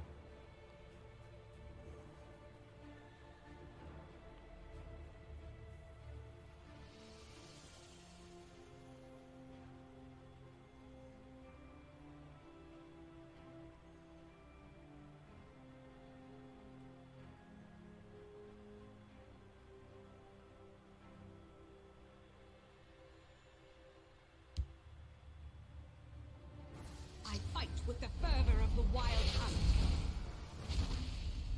Here's something I learned. I have your scent, and soon I'll have your love. You can still roll charge on the Sage. Stendar, But you're playing it give me alongside strength. Monastic Champion here, so charge on anything is gonna do it. The problem is, if Meg cannot kill Ross this turn, yeah, Ross just gets to play hand plus plus Mentor's Ring in and heal. And that's it, probably. Yeah, this is a Come. hand To Mentor's Ring. submit or come to die. And that means that Ares is healing for 10. Yep.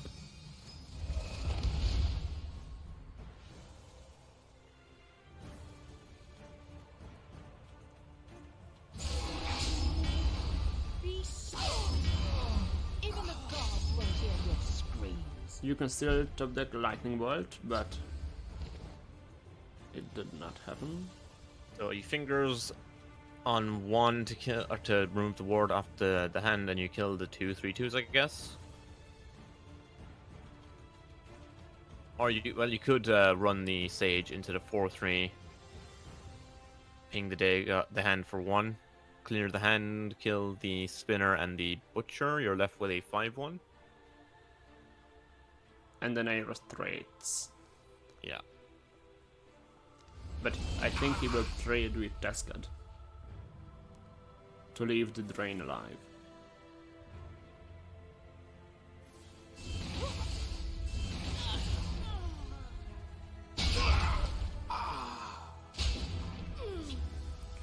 Fighters get Rookwood to protect his face. There is the Tascad. It has Let's get into the Sage. He does have to get in for 3 to heal here. See a Moose. Exactly as the rune is broken, we see the Moose.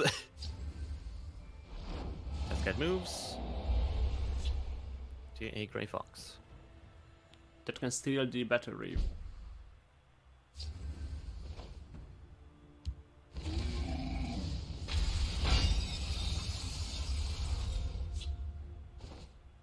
Well, let's see if we can find something useful.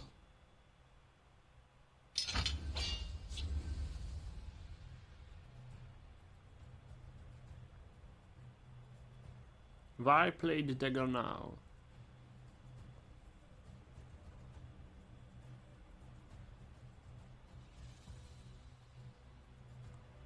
I guess there is a Ventus ring that would have protected the Cascade.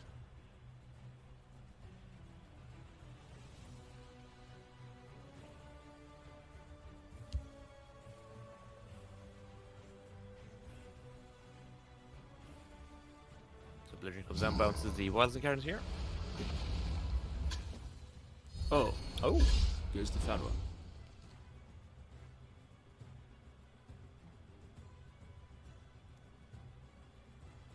Is he gonna Grey Fox and steal the Fervor?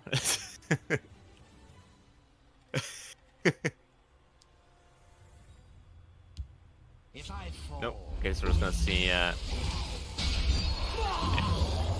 or probably just gonna see Cornucop Gambler. They Pitch the place dagger. Care yeah. to make a friendly wait? Now there is a hand engraved for this neophyte as well. So if we find another Mentos ring, it's gonna be The combo you have been waiting for. yeah, exactly. Well, no, the combo I've been waiting for is Dagoth Ur. Khajiit will keep you. It's close enough. We get a fully active Alfiq. Trans Pawnbroker And into a roar. lesser ward. One breaks the Alfiq here just to keep it alive, as we see Raz plus Giant Bat and Midnight Trespasser off the top for Ross here.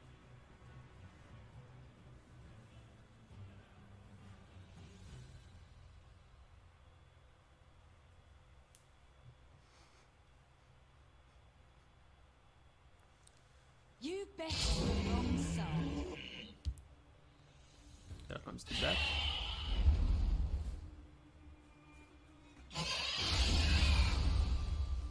I'm guessing Neophyte for Giant Bat.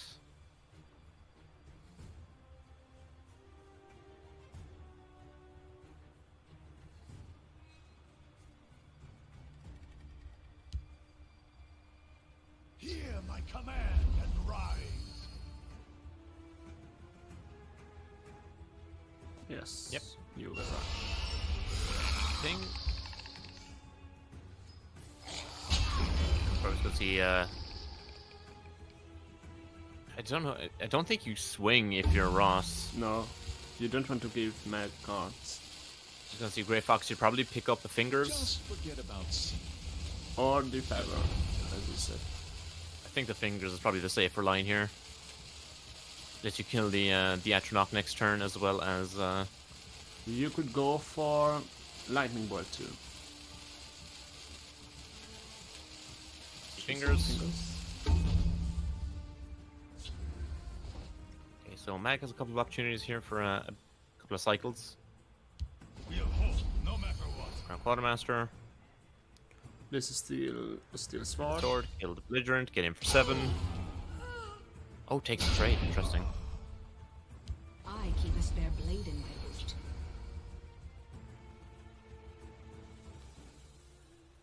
This is an almost perfect fingers. Yeah. Leaves only the 2 and oh, the second rapid shot might deal with that. Although I wouldn't I don't cast think it's necessary. it without the draw. Yeah.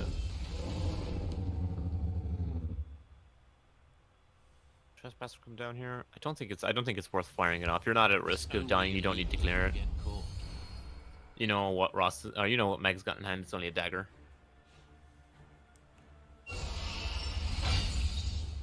Chooses to cycle off his own Trespasser here. Finds an Alfiq for next turn. It's not pass. worth getting it for 4 here. Yeah. Shadow Shadow Shift. Shift. Then Conjurer. Pretty good hit. And you play the Steel Dagger on the 3-1. Yeah. Or on the 2-1 to make it a 3-1. Getting for 3. Exalt. And this is gonna get stopped by an Alfink. plus the Sanative. Oh, then we are attacking. Ah, yes. Now we're going for damage. Royal Sage. Oh, And it is active for Ross now. plays it immediately. I see you're in need of my wisdom. Ooh. And the drain Oh. on the res. This one won. I have no time for fools. Shovel Sage plus Fingers and a Brigand off the top here. Now, Mag can clean this up somewhat with the Fingers. 1, 2, and 3 on res. Full clear, and then play the Brigand.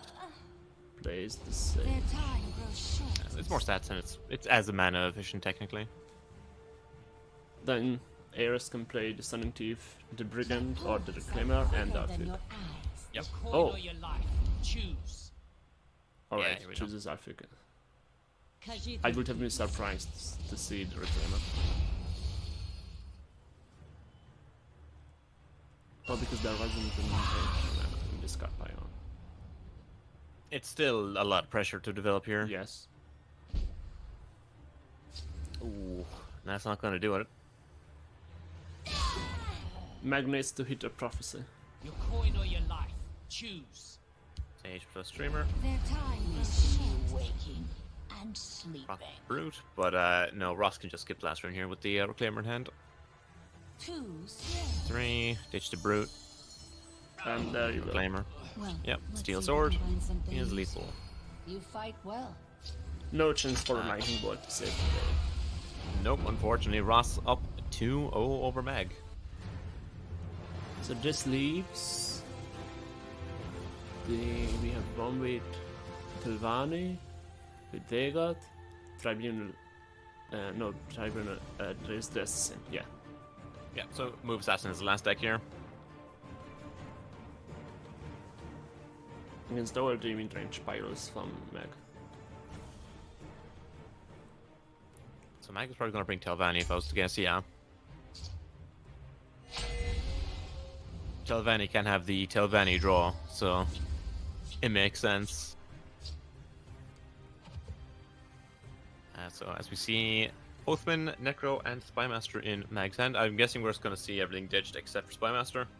The hand is okay from Ross. I think you ditch one Smuggler or the Scourge.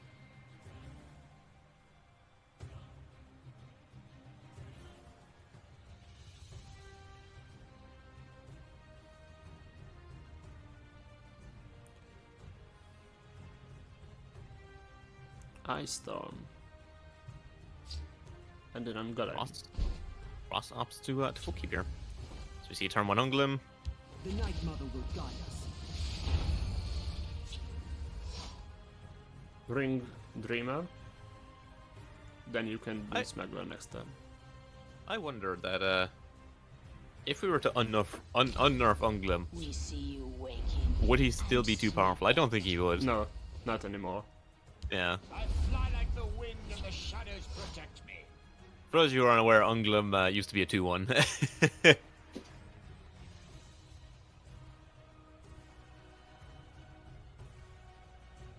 yeah. Petition to unnerf Unglim. You can add it to the list.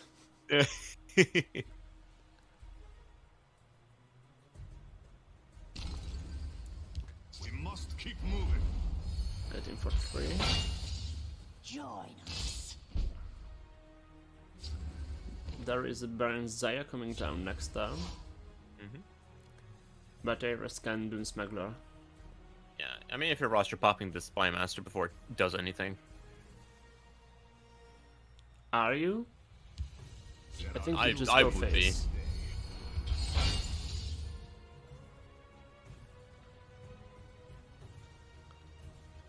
Join us. Yeah, Bloom. This is why you My claws. you clear the Spy Master. It's the exact draw.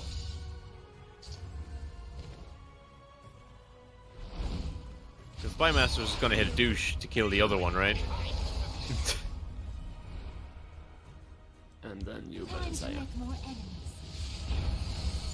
This As will we see be the third shackled. smuggler. Oh my god.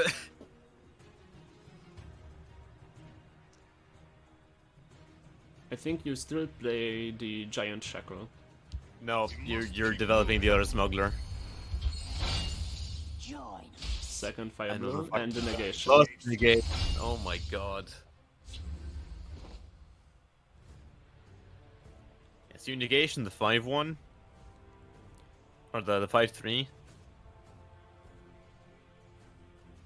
And you fire bloom. I mean, no matter what you do, the fire bloom's always just a 50-50, right? I think you... yeah. Problem is that the Dreamer is 5-6 now. Exactly. So it doesn't matter what way you cut it. You're going to have a 50-50 chance to fire bloom something here. I think we're just going to see Headless Zombie. For the second fire bloom. Yeah. No, maybe for Spy Master.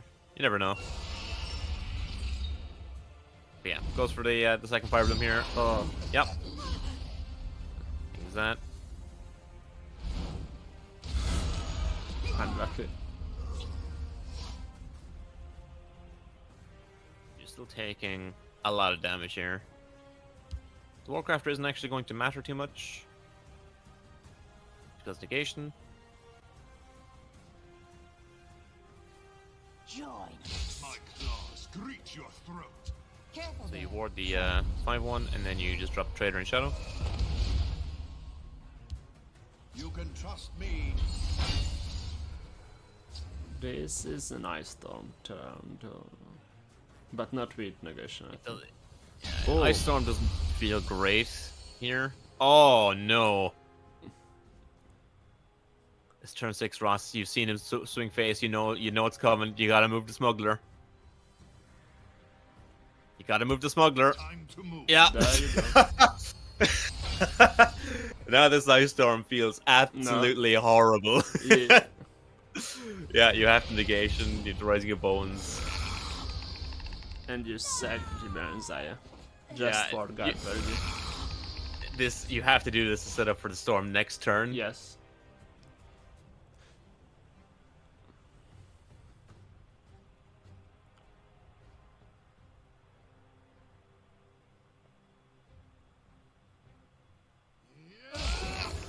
And the Apex Predator will survive this Your storm. coin or Exactly. your life.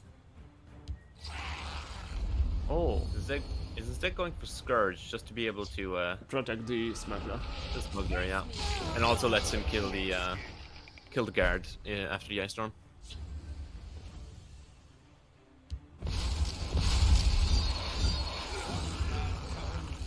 Then it's lethal from Ares with the Cliff Racer in hand.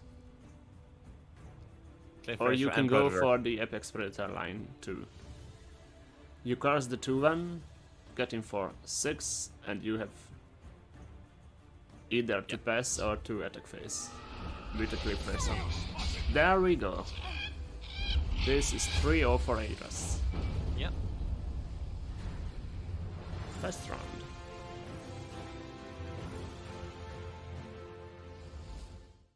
So second match in this round, City Talker versus the Dvemist, where City Talker is running Crusader, Sorcerer, Lalu and the Empire of Cyrodiil, while the Dvemist is running Battle Mage, Archer, Guildsworn and House Dega. If you are City Talker, what do you ban on the Dvemist side? You are the most aggro player in this tournament. It's difficult to say just because of the Dvemist lineup being basically 3 versions of Battle Mage plus Move Archer. I'd be looking towards probably just Battle Mage or Guildsworn. I think those are probably the 2 best decks into City Talker's lineup. Just because Battle Mage is Battle Mage, it'll develop a lot of power very quickly, and Guildsworn for the same reason, but also because it has access to removal. So I would consider Guildsworn or Dagoth because of the drain. Yeah, that's fair as well. But I think as the Dwemist, I'm probably looking at Stork. I think. Well, again, I'm just biased for one. Yeah, it's Sork or I think the Crusader again, just because of the removal that both decks have access to. We were almost right. The Dvemist banned the Claro deck from City Talker, and the City Talker banned the Guildspawn. Okay. I'm from the looks of it, City Talker spooked everyone by saying that he built this deck specifically for this. Yes. All right, so we'll get into games then. First match, the Sorcerer versus the Battle Mage. Mid BM versus mid Sork, a classic matchup. I would favor Sork here. I think Sork has the better matchup just because the Battle Mage won't be able to develop a Breton Conjurer safely Yes. until turn 5 or so. And Sork has a lot of ways of dealing with the Battle Mage threats. See a very, very good 1-2 curve here from Complete Idiot. There is a Breton Conjurer plus Rapid Shot in the Dvemist's hand, which can come down turn 4. You can play the Skaven this I turn think if you you ring want Skaven to. here. Yeah. There is a chance that Let's heat things City up. Talker will miss a turn. Oh, the Bone Weaver gets the +1/+1. Yeah. Does miss one turn here. That's unfortunate after such a good opening curve. Blood and shame. We must protect the Night Mother. Garnet, Garneg. just for the body. Mm-hmm. Big Ghost Roll comes out. Oh, It's a Shadow. And we're just gonna see Conjurer plus Ring Rapid Shot here. All power. Oh no, Ring Exalted The light no one gets through. Conjurer, this okay. will be punished by Harpy. The city is safe Or, in my hands. this is better. By Drum 6/6. Wardcrafter and Dagger for Mage, or Breton plus Rapid Shot. I think it's probably a Skaven turn. I think Skaven plus Harpy.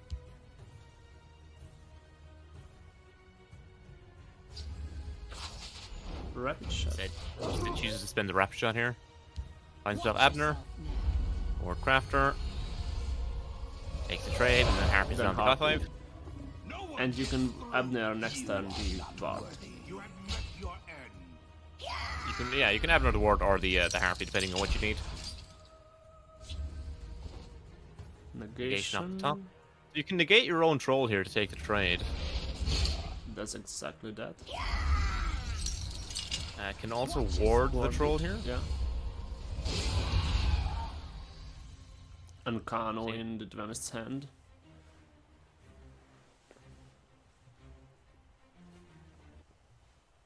So we could see the Abner come out here. I'm not sure what you're actually what you're copying. You could trade your Wardcrafter into the troll and then Abner Skaven. the Skaven. Or use just normal Skaven and Dagger for Mage. I'll kill You're on 6. Yeah, we are gonna. I think we're just gonna see Daggerfall plus Skaven. Oh, Ooh, Lord. Bolt.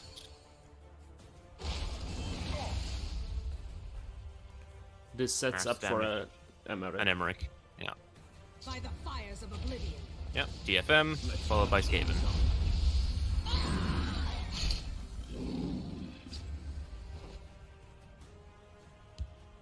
Emmerich Shadow. Pings off the Garnag. I hate this crowd.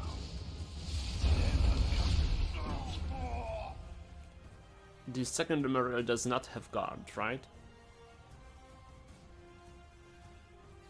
No, the second numeral is silenced. Yes. You are not worthy. Shale take you. Blood and fate.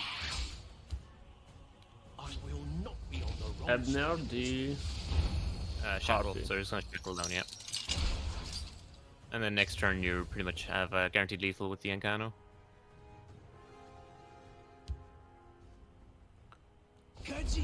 Bone Weaver tries to save the day. So you We are can blocked just on the harpy. Oh. Then this Oh, is you little need- in shadow. A fine display. I forgot Bone Weaver. You need to have 2 in the grave, Two, right? yes. Yeah.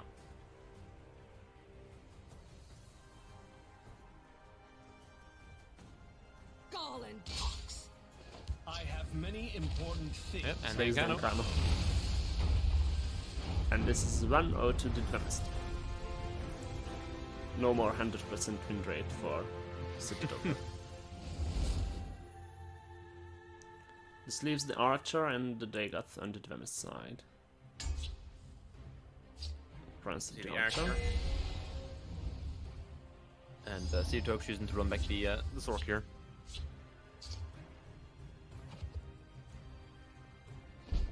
Real good opening curve in both hands. Ring Traitor. Mosky. Yeah, turn 2 trader here. Trust me. So Warcraft comes down in front of this. Friend. Just trying to take a 2-turn trade here. We're going to see probably Ring Stank Pet.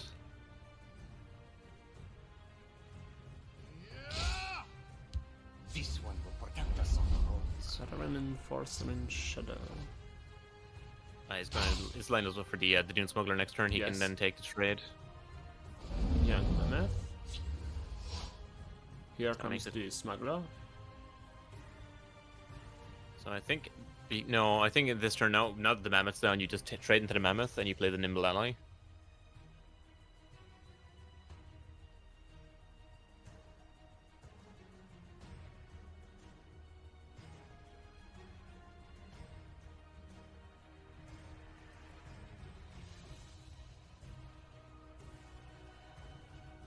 Just because if you go for the move line, you're losing your Enforcer as well. You shall not harm the caravan. Didn't see this coming, eh? Test fetcher. Deserves There another comes the round line. with me. And shockingly, it hits.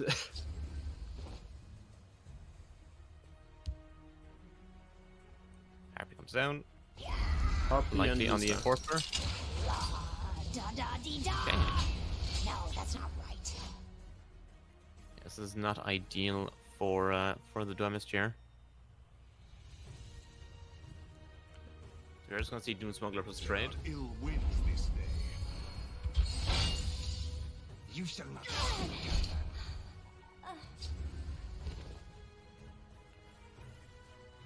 Right run in Field or Shadow. And You Duet play plays Shadow. I think you play Shadow. Oh, you're Bone Weaver.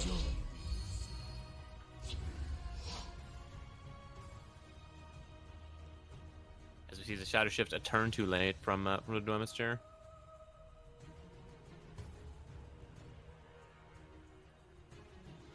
So you take the trade in field. Oh. Oh, I would have seen a interesting line where you take the trade and protect your Smuggler. No, what he's going to do is he's going to, I think, yeah. I don't know about this. I would have expected it to see him take a favorable and then Sanctuary Pet the other creature. I don't know about him committing the second smuggler here. Here comes Merrick. He sets up a favorable trade in Shadow.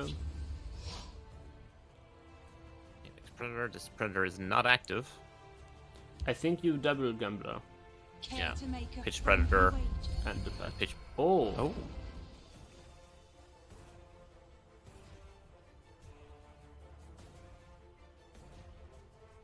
Yeah, no, I would prefer to see the second Gambler because drawing a fresh 4 or a fresh 5 technically. Harpy off the top for here. So we're going to see a shackle on the 2-2. Faith in my hands.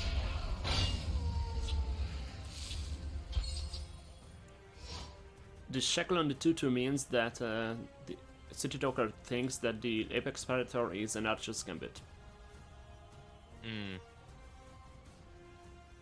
Otherwise, you would have wanted to shackle the 4-3. I think it's more to protect the 6-6 here for a turn, so you can take the trade with the Harpy.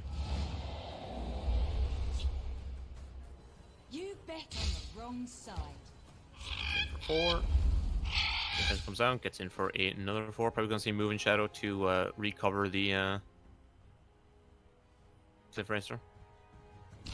We could also see Caravan and Force come down plus Moving Shadow. This one will protect us on the roads. Just make another 4/4.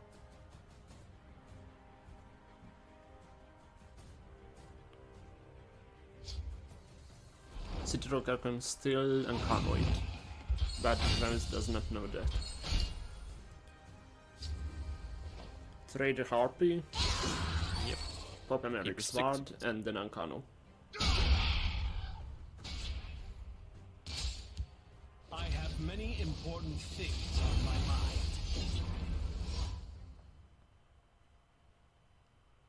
Is there a comeback line for the Duelist?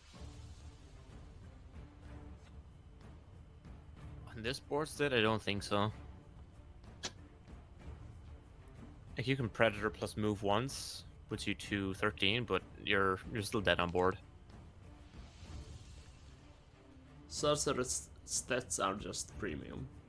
Mm. Both Mammoth then Troll. You bet on the wrong side. It's lightning bolt.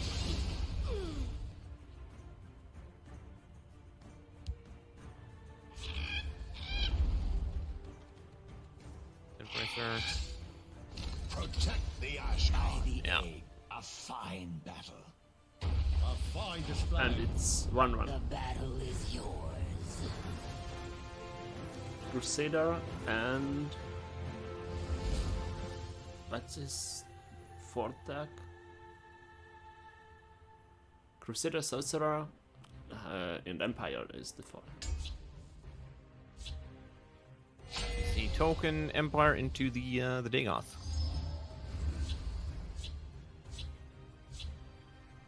This is gonna be an interesting matchup, I think. Actually, is this? I don't think this Empire list is running all salties, is it? No. There is a Javelin to answer the Hand of Daggett. Actually, I've just realized there's not one single list this week running all salties. We are crab free. By the 8th, they will meet their makers. For the Emperor. Still the war. And trade. Its face instead for the Gruffer. I remember unreleased there was a couple of weeks where Penitence was bugged, and when it stole ward off of DFM and Breton Conjure, it used to actually trigger them.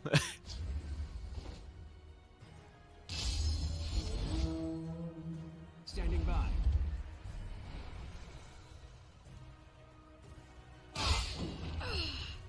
Trade, and you just drop the Oathman here. Move aside.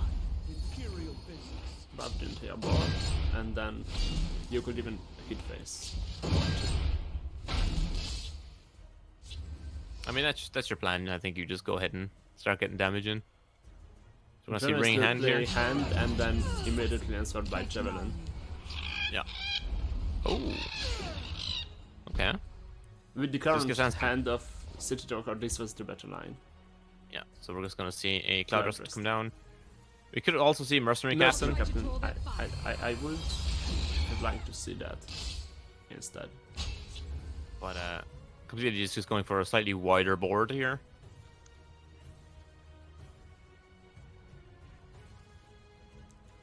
I will have This is just the second Cliff Racer like in Naru.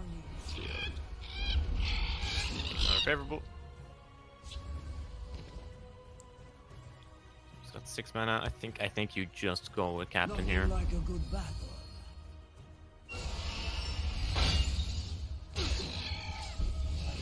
Oh, Javelin. Oh, props you. Lightning Bolt. Kills the 5/4. Yeah. So, have you come Shadow to submit or Shift. come to die? The hand of the god comes to die from a Javelin. Like Naru. Have you come to submit? There you go. Come to die. Take the trade. I think you have to kill this aspirant, I think. Nope, Shadow Shift must jab. And Apprentice Necro for next turn. Though we've not seen a 1-drop die yet. I will have The my recruits vengeance. are there. Oh, true, true.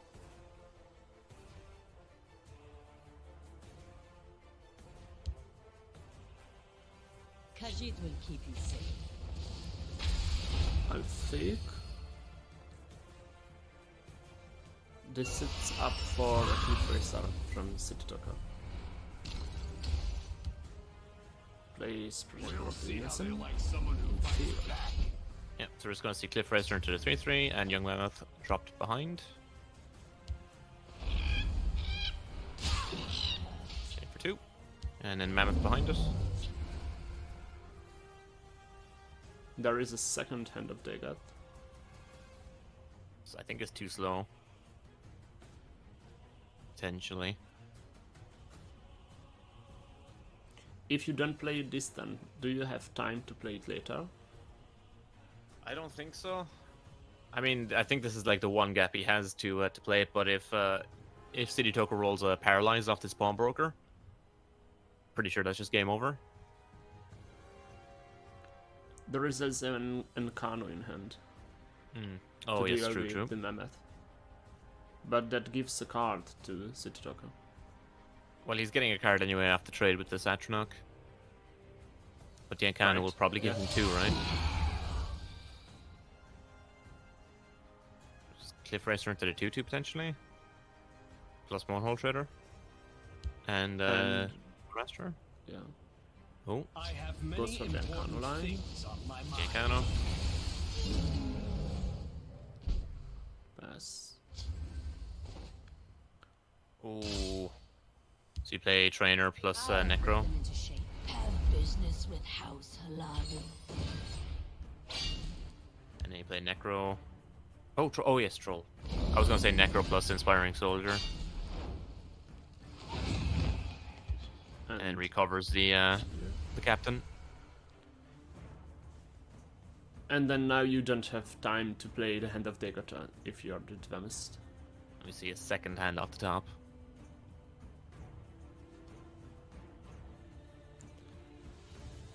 Terrorist You and could play- Concede. I was going to say you could just play the Telvas here, but it doesn't save you. You have 10 damage on board, And you 4 can skip from last Cliff turn. Racer, 1 from Quartermaster, that's plus 5, that's only 15. Yeah, and completed. You can skip last room here by popping the ward with the 3/3, getting in for 1 with the Trainer and 6.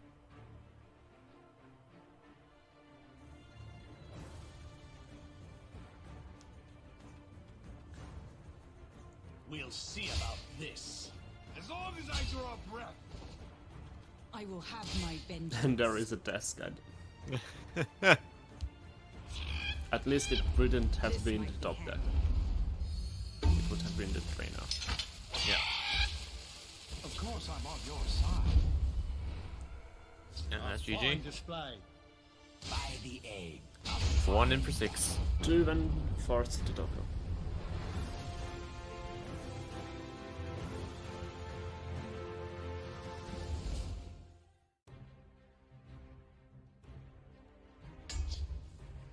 Dennis runs back the Dagat.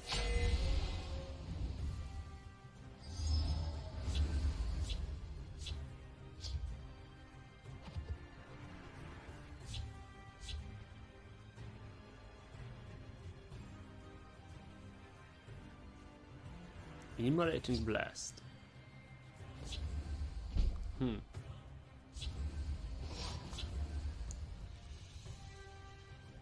it is a 1 of in the list.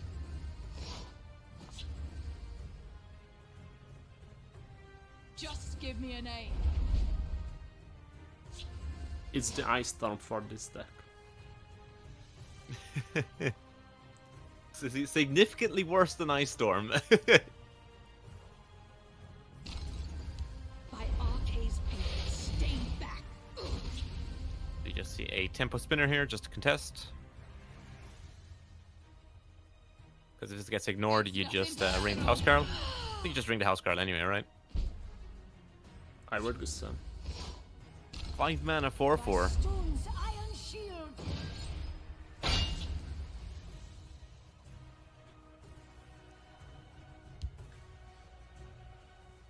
Contra comes out exalted.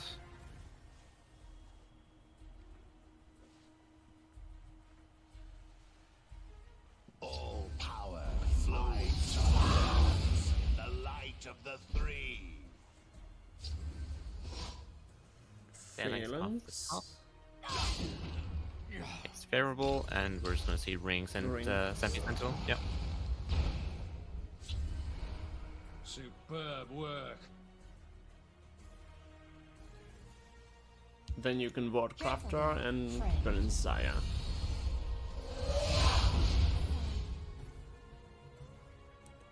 Do you burn Zaya in field or in shadow?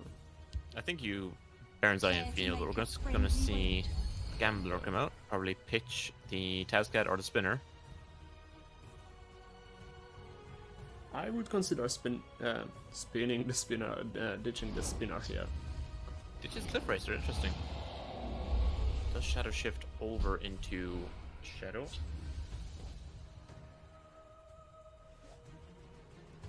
So this currently can't really be punished by Emulating Blast. Never give ground.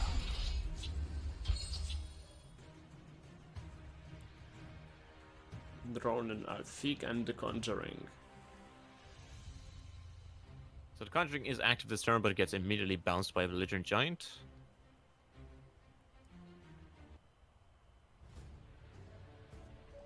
I think you still play it. Mm-hmm. Because after that Oh, you're yeah. trading with your 5-3. Yeah, you easily just play it here.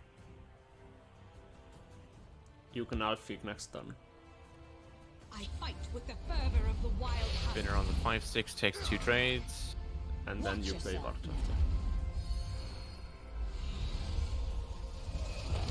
Vartov. Oh, leaves the 7/7 up. This is Blood will spill. iffy. Just gonna see Emulating Blast here, right? I would play Belligerent Giant and then hope for a Rage next turn. If completely still had the ring charge, that would have been Yeah. pretty much lethal, Game right? over. Yes. Yeah, that was risky.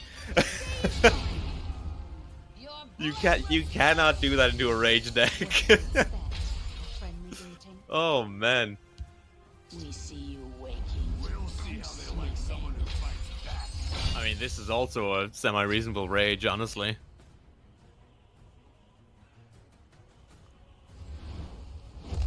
Yeah.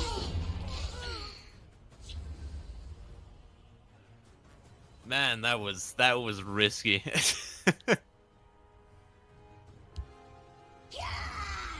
Harper comes down, shackles down 4-1. Your head, 'cause it will keep you See Alfinic. But you just bounce the Atronach.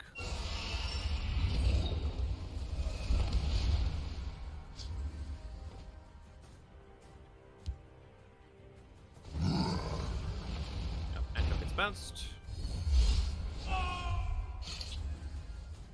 Domus plays expensive turn developing the Atronach again, and you just bounce it again with the second belly. will have your head.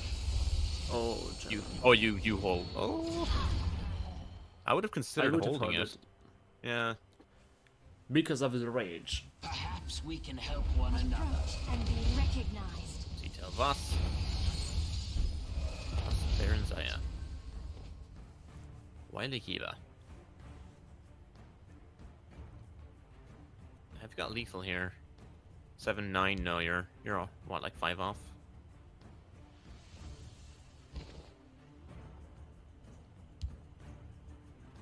Bounce the Baron Zaya.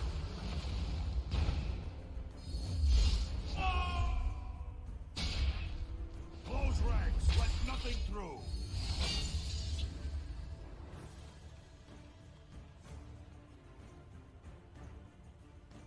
So the Dwemis trades in field. Yeah, you play Conjuring in Shadow, Baron Zaya beside it, and you take the disfavorable infield. And then I think it's pretty hard to lose from that position, potentially. With rage gun, yes.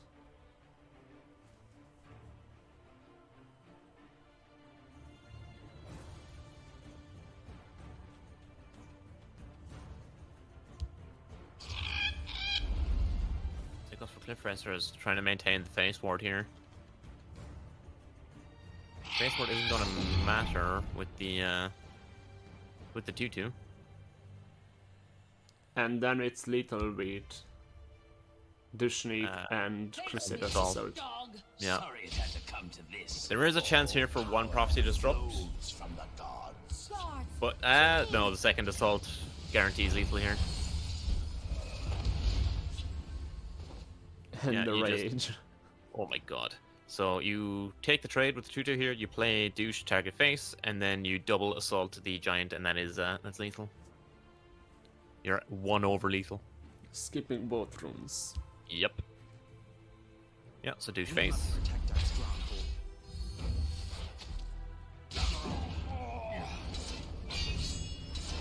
Superb work.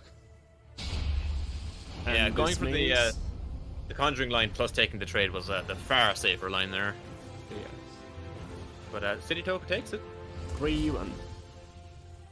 So the bracket looks like this. In this round, Ares won 3-0 and Complete Idiot won 3-1.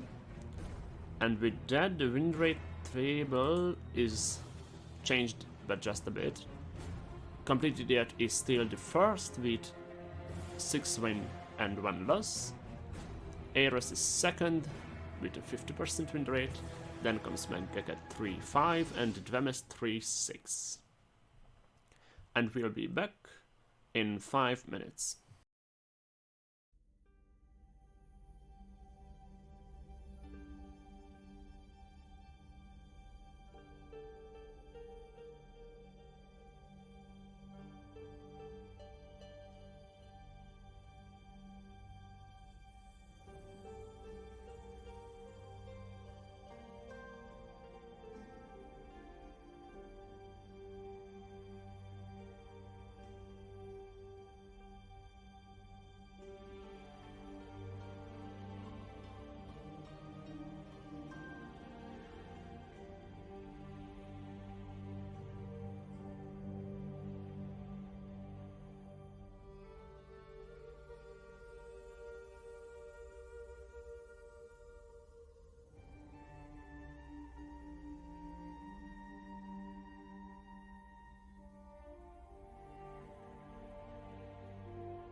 Welcome back to the final round of the final stage of the third summer tournament.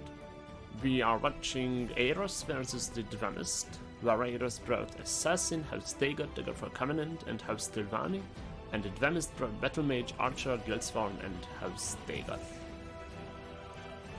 If I am Eros, would I consider banning one of the Battle Mages? Or do you not want to play against another move deck? It's really hard to say just because how consistent the likes of Battle Mage Guildsworn and Dagoth are. I don't know if the Archer has a particularly good matchup into Ross's lineup. Ross has a lot of, well, I say that, but his decks don't have that much interaction. The Consumed Dagoth has like a reasonable amount of interaction. You can generate a lot of bodies. You've got things like Douchnik Yawl, Archer, Spinners, Lightning Bolt, that kind of thing, as well as 3 copies of Fingers. So I think like that can interact reasonably well with the Archer. But I don't see. I don't. It's very difficult to call. I think you do potentially consider banning the Archer, just because it makes no difference if you ban one of the variations on Battle Mage here, because you're still gonna have to play against Battle Mage regardless. All right, and if you're the Dramist? It's either the Assassin or the Dagoth, I think. Yes. And they think too as well, because Eros has the Dagoth band, and Dramist has Archer band. Yeah, like I said, the Dagoth I think is the deck with the most interaction in it on Ross's side, but it's also just mid-range Dagoth, which is tricky to play against. The only deck that the Dramist has that has hard removal is the Guildsworn, so it's not a deck I think that he particularly wants to queue into with any of his other decks. And yeah, the Archer makes sense just because it doesn't matter what way Ross bends, he's still going to have to play against some variation on Battle Mage, so he might as well just take out the Archer. Alright, then we can go into the matches. Starting off with Tilvani versus Battle Mage. Yeah, hand from Ross is not great. He's doing nothing until turn 5, pretty much, turn 4, turn 5. See a late Warcraft from the Dramist. Friend.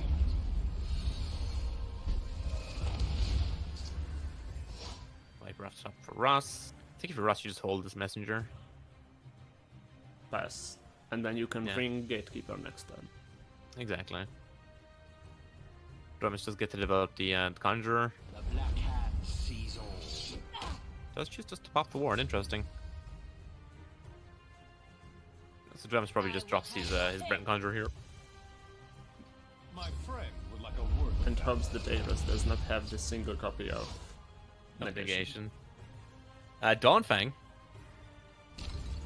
for Ross is going to be very good next turn on this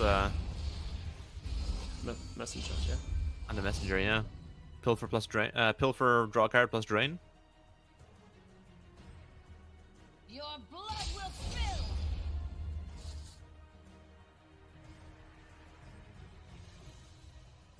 Ooh, do you break the ward here? Or do you break the rune? Sorry.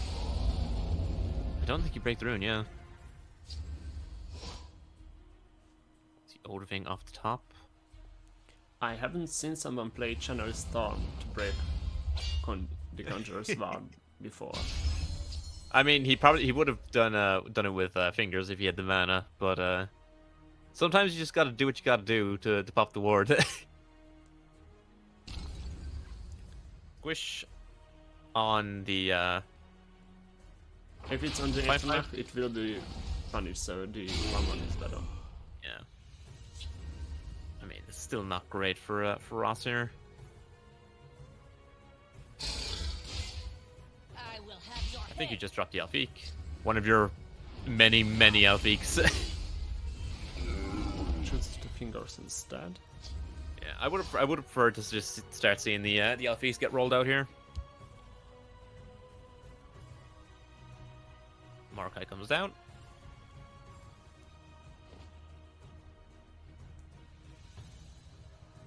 You could Galen the Mordecai in.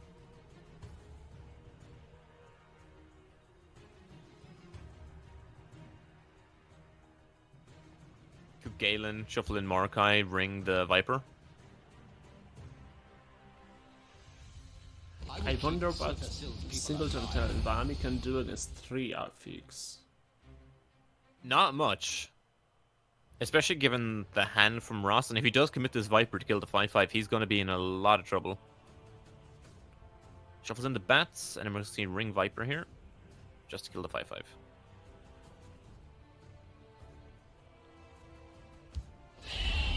Oh, Plays the okay. bat. Goes for the bat. Yeah. So I think the Duelist here it's just time to start slamming off Eeks. Or play the belly giant. Face me, dog. Cunning lie. Let's do Miss. He's really holding out for that astronaut to die.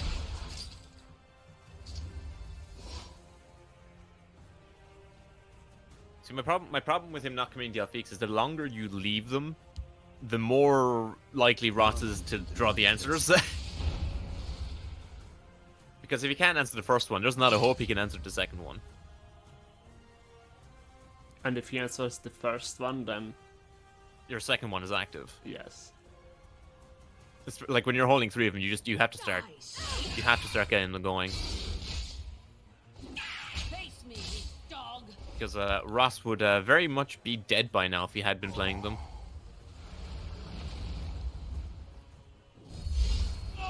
Belligerent bounced the Martin. With the Soulburst in hand, this saved the Duelist.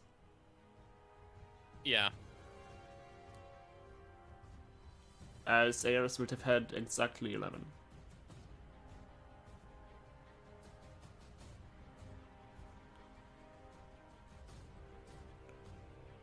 I think Ross has to commit this Morokai. Morokai plus Viper.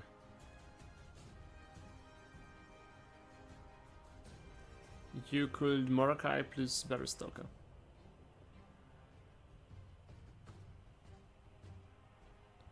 But then there is a second Cunning Ally and the Skaven. Just Skaven. Yeah. I think you need to Morokai in Shadow. Contest the Giant.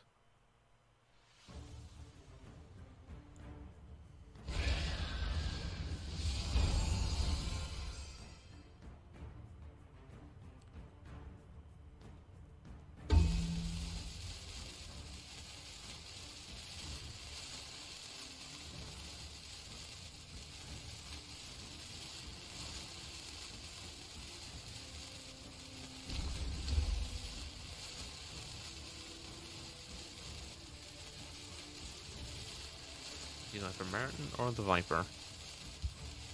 He is going for the You Viper need to to clear off the Viper. 5/5. Yeah. And now the first Alfik can come You down. fight well. Now we have Luzra plus Alfik.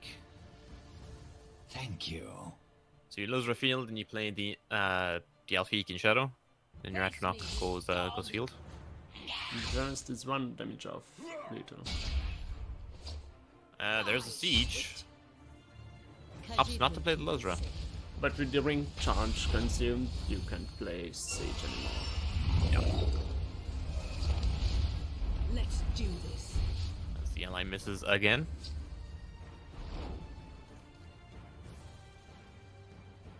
Yeah, there's nothing that that Ross can do in this situation, I don't think.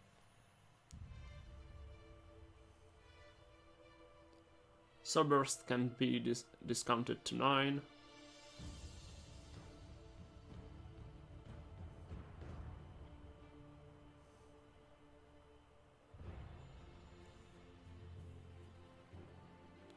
And there isn't even a lightning word to deal 4 damage to your face.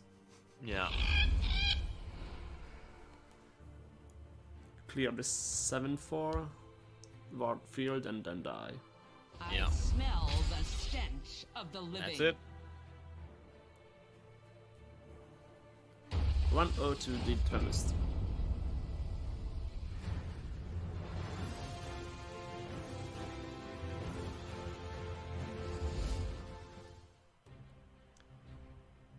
Runs back the Telvanni against the Guildsworn this time.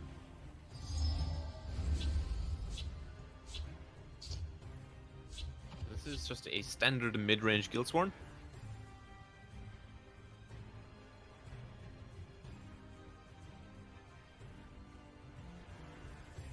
Well, I say standard. It has 23 prophecies, so it's a little bit more geared towards dealing with aggro. So we turn to Wardcrafter from Ross into a Cleric? witch as well. Yeah, Dwell's opts to hold his 2-drop. Careful there, friend. So if you play Cleric now, You get the witched Witch and will granted. answer it. Yeah. Bless us, Kai. May we serve you with every word. There is this single copy of Ice Storm.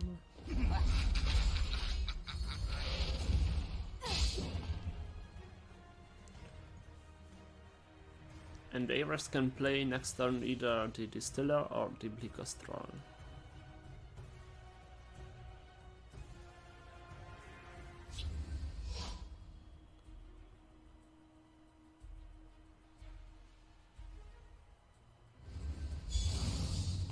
Let's take care of Played. business, shall we?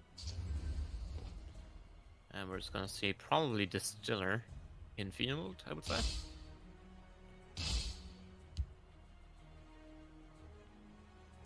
The hist heals. Guaranteed hit unless there is the Lightning Bolt and the Javelin. Perfectly timed lightning bolt. Own hands.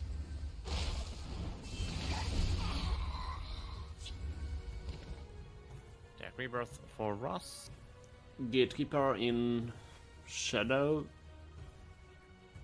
but then it gets inspired by Assault or the Javelin. I think we're just gonna see the assault if he plays the Gatekeeper. Storm's hand is not great, so you're happy to cycle a couple cards here. You could play Troll in field if you want to. This would be the pressure plan. There's a shadow. Okay. So I think if you're Duemus, you probably just consider playing the Aren in field here, just to get back the lightning bolt to deal with the troll next turn. As you see a second bolt off the top. He's Time to instead take going matters for a into my own monastic hands. champion. True peace, ferocity.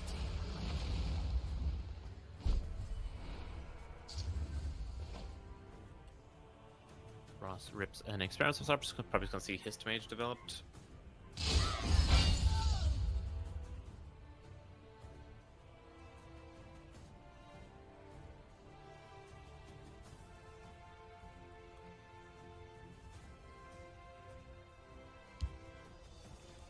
Plays the East Mage. Takes the troll for a turn. We're just gonna see probably a bolt snapped off on the troll. Favorable trade over the his mage. Assault. Draw first. One strike will be all that is needed. And the bolt is That's still pretty- available. Yeah, ring bolt here. Ares has Blackhand Messenger. Does deal with the 6/2. You could play Nixox before that, and then experiments next turn. Yeah. The Black Hand sees all.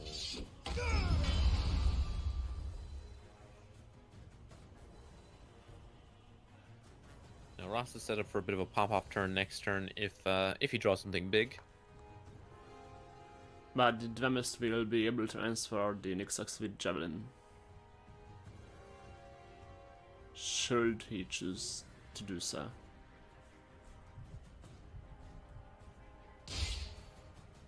I don't know if you're necessarily concerned about the Nixox.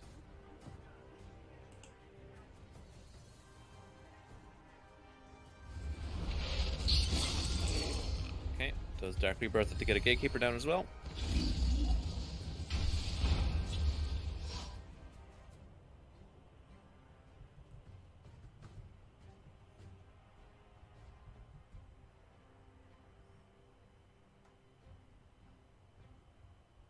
Seducer off the top for the Twist.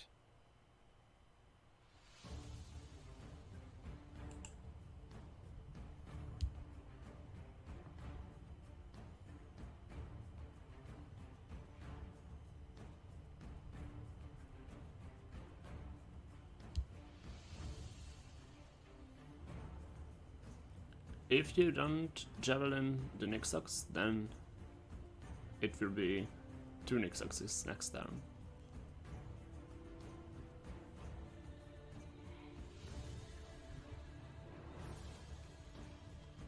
Through peace, ferocity. Ha'ir! La da da dee da! No, that's not right. Unfortunately, I didn't draw something that could have been played with the 10 Magicka.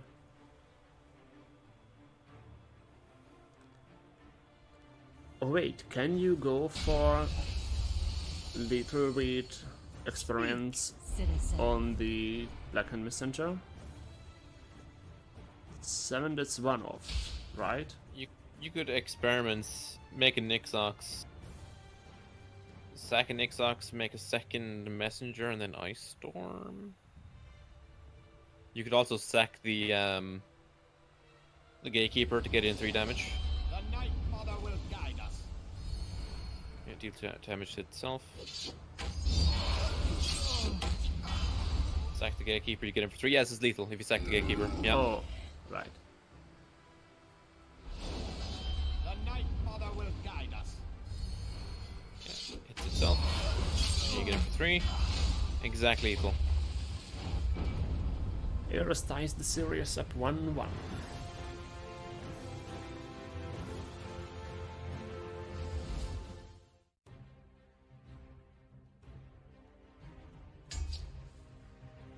Covenant versus Splitstorm.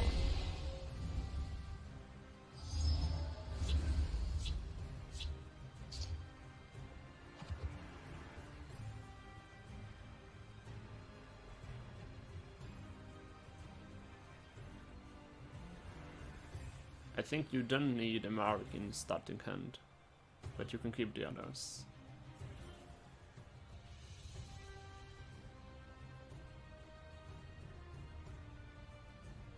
See Emmerich pitch here for a Crown Quartermaster. The hand from And the the drums Drenst is looking keeps good. the hand. Yeah. Turn 2 Protector, turn 3 Daggerfall. I keep a spare blade in my Into Lightning Bolt, into Champion. Again off the top. We'll see how they Protect like and someone Shadow. who fights back. Ross off the top for Ross. You could Steel Dagger the Quartermaster and then just pass. Committing negation here is risky. Just cycles the Rapid Shot here. Probably plays the dagger and gets in for 3. Then the Drumist can play Dagger for As Mage. long as I draw By breath, the 8th, they will meet As their by the maker. negation.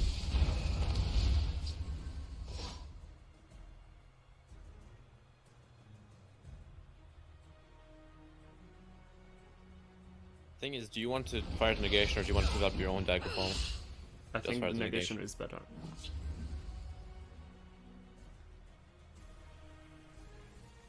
Lightning bolting a 3-1 doesn't feel right anymore. as long as I You draw just play breath. an Using assault.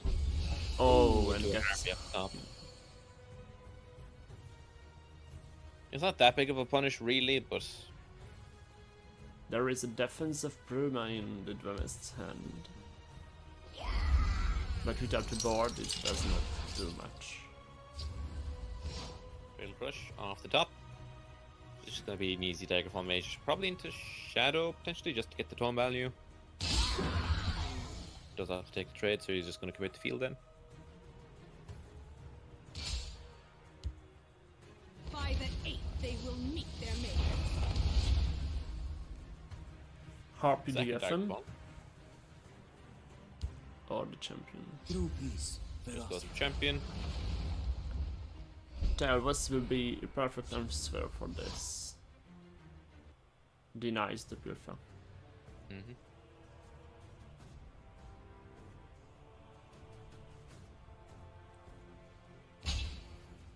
For 5. Ringtail Voss. And then if it gets shackled, you still keep the ward. We can help one another.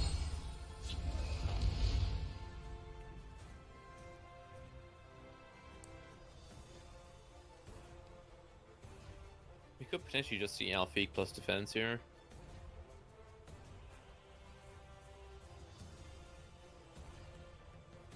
Arfik isn't active yet, I think. Oh, true. Yep, sorry, you don't. Never mind. Then it's a champion and the defense.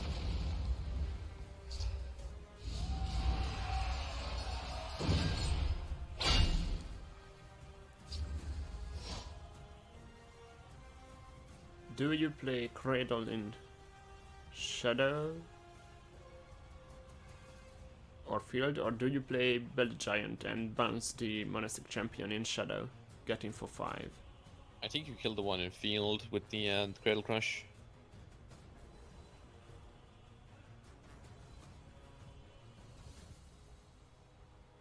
I think you have to kill one because you're getting the face ward back anyway. You can belligerent bounce the 7/6 next turn.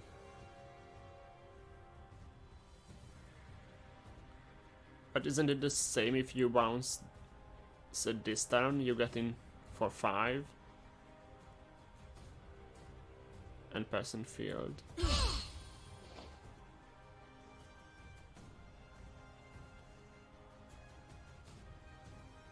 Can actually, yeah, I can just tome here. Tome the tome either the 3/1 or the 5/4.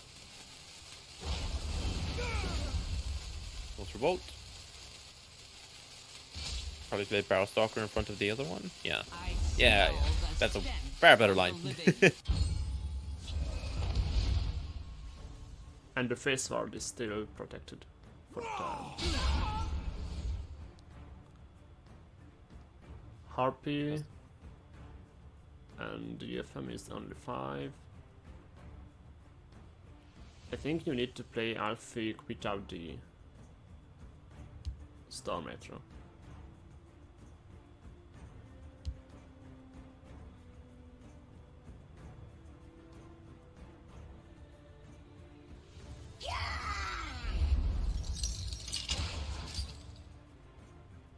By the 8th, they will meet their makers.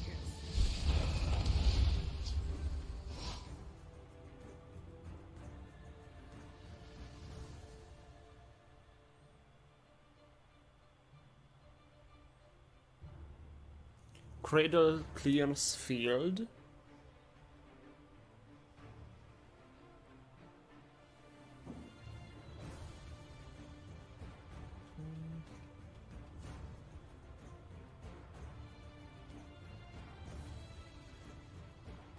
Or you can get in for 11.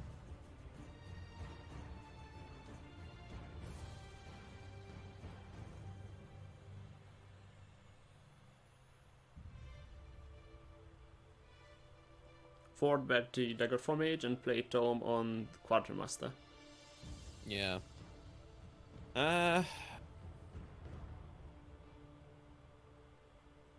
think I prefer just breaking the ward on the Daggerfall, getting it for 3 and just Cradle Crushing.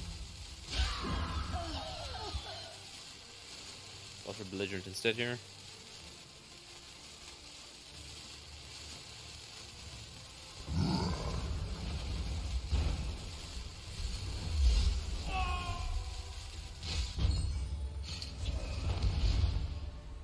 This is an Incarno turn then. Takes Variable and Canus to 7/4. And with these Battle Mace and Tome still in hand, That's lethal. Ares will have lethal next turn. Even with the Incarno clearing this I have 7/4. many important things on my mind.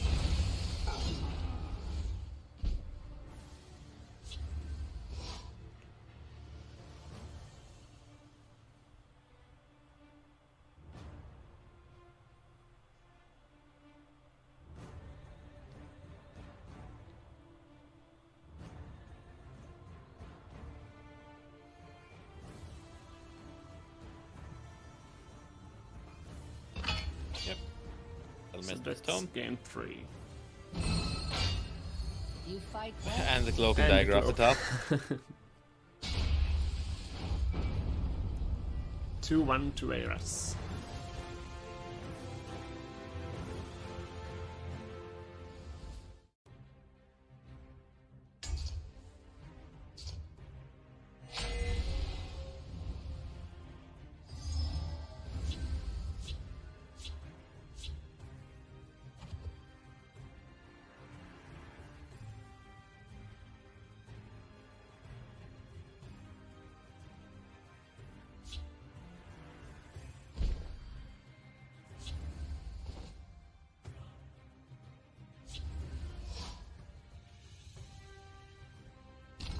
Rings of Protector of the Innocent. Eros misses turn 2, which means the ring the DFM. This is not the start that Ross really wants. This is exactly what happened earlier on as well today with this assassin. Just didn't draw anything for the first like 3-4 turns. Reclaimer in Shadow. Then you can Bewildering Speed it next turn, and it survives the trade with the Protector of the Innocent. Well, let's see if we can find something useful. The one copy of Giant Snake will be interesting to see here. The Damest misses turn 3. Out upon it. Oh, Harpy. I mean, you could just tempo the Conjurer.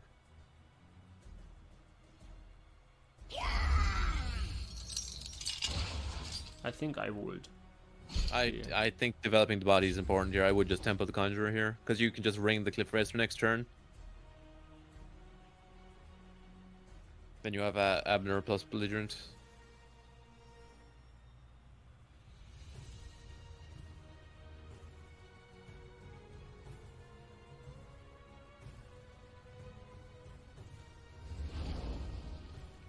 Yep, Bewildering Speed. Takes a favorable and gets him for 3. Could we potentially more if he chooses to commit the weapons? You just hit a Prophecy, Harpy, and the Damest miss turn 3. Yeah, you go full aggro here. And you have a Snake for next turn. I think just move in Shadow. Yeah, even 3-1. should come down Hand of Data, you can shuffle. That's damage a little bit. Then this is Apex Predator. Kashyyyk will enjoy And then feasting on move your Shadow. bones. Does the Predator trigger twice here at end of turn? Yeah. Yeah. I wasn't entirely sure how the Move and Shadow trigger works with the Predator trigger. After Eros played it in field, then I knew it worked like this. Yeah, I wasn't 100% sure. I'm not sure how the game sees stack interactions like that. The light of the three. So this is just going to be a pretty solid giant snake. Gets in for 5. Or Prophecy. Brotherhood Slayer, it still gets inspired by Giant Snake. Yep. So giant snake But comes down in plays Shadow. it in field. Yeah, so you snake Shadow and you just play Crown Quartermaster alongside. I keep a spare blade in my boot.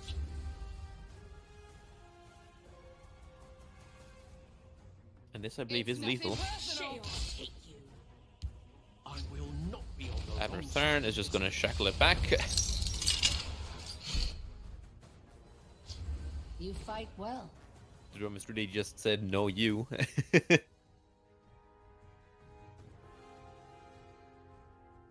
you could Dunestalker.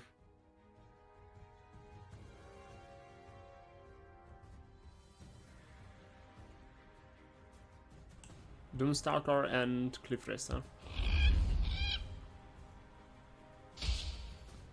Time to Oh. Moves Yeah, I like into this. Shadow. I like that play because if you can't deal with the Shadow 4/4, you just you have lethal bolt.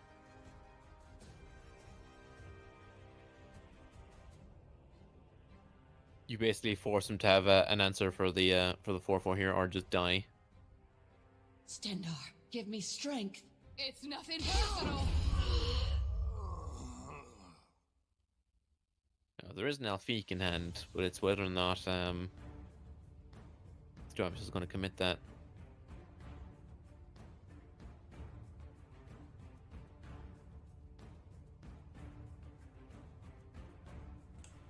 You need Alfiq here. Otherwise, you're I mean- dead. I'll teach He could contract out the Ancano. Gall and pox. And chooses to do so. I have many important things on my mind. This is the safer line. It means you don't die to a move card. Happy off the top. Then Harpy and Scourge. In Shadow. No, you go field. You shackle on this 2/2 and you go field. I will go Shadow because of Cliff Racers. Ah, yeah. Fair. And in case you don't have it on next turn, then you can trade.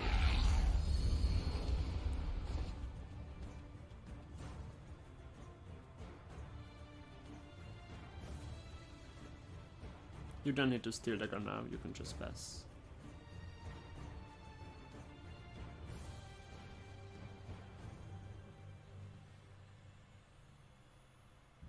I don't think there's any draws where the dagger's gonna, the 1 mana for the dagger's gonna matter. Now the drum's in a position where, oh, well that's it, that's game. It would have been the dog deck anyways. Yeah. So this is little for Iris. Even with Alfie coming down in field. Yeah. I was about to say the Alfie doesn't even save him because he can curse the Alfie, can trade with the Harpy and then dagger the Scourge for 4. Watch yourself now. This is from board, but not from the board Greetings. in Iris's hand. You fight That's it. well. And even the bewildering And the speed. bewildering speed as well. Battle. You can choose how to lethal from here. I know you just both them. This means that Eros wins 3-1 in the last round. And we will move to the next matchup.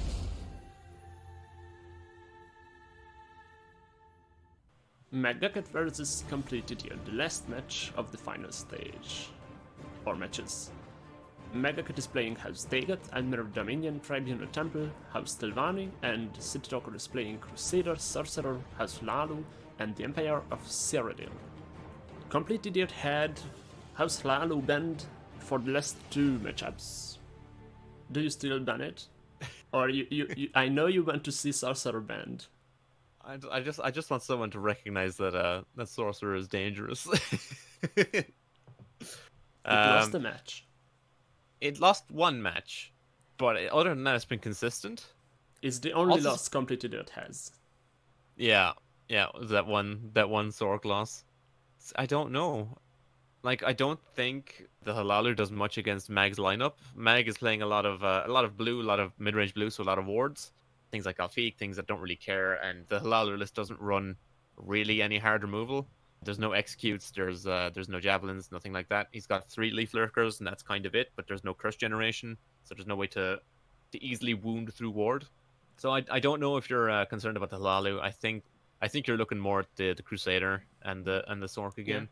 I think the Hlaulu is worst against Megacat from the 3 opponents City Rocker has. And on Mag's side, what gets banned? Again, it's tricky to say. Mag's lineup is pretty mid-heavy as well. Again, a lot of mid-range blue, a lot of wards. I think because City Toker's lineup is a bit more aggressive, bar the I say a little bit more aggressive. They're a little more aggro leaning Yes. on the mid-range scale, except for Crusader, which is looking to end the game with a rage. I think you're looking to potentially take out something that's a bit slower, so like the Tribunal, or I think the Tribunal or the Dagoth are what you're kind of aiming at. Telvanni, I think, is going to be too slow to really stop what you're trying to do. You're going to be aiming to end the game by turn 5, turn 6, turn 7. I don't think the Telvanni is going to be quick enough to stop you from doing that. But I think Tribunal, as we know, Tribunal is very much the mid-range deck you play when you want to kill other mid-range. So I think it's either Tribunal or it's going to be the Dagoth. Mag brought a very cut and dry, straightforward version of mid Dagoth, which is, as we know, very powerful. Mm. It's the Tribunal banned on Megacat's side, and from the 4 decks City Talker brought, you can finally see the Sorcerer banned. Finally recognize that it's a good deck. Let's go. Then we have a chance to see how the House Lalu works. Let's get right into it. Oh, true. Dagon versus Lalu. Yes, we get to see Lalu immediately. Let's see if they were correct to ban it the last couple of times.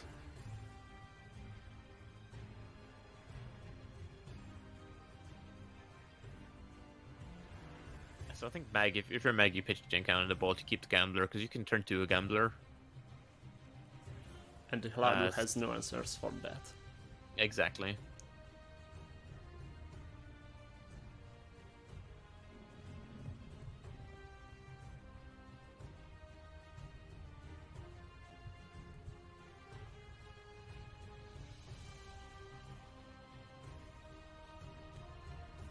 There was a bug this time, that's why we are waiting. They didn't see that I joined Spectator.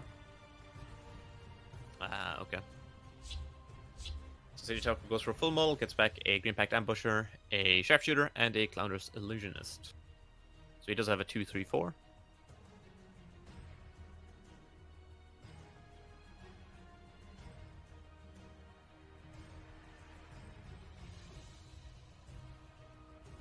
Missing turn 1 is okay.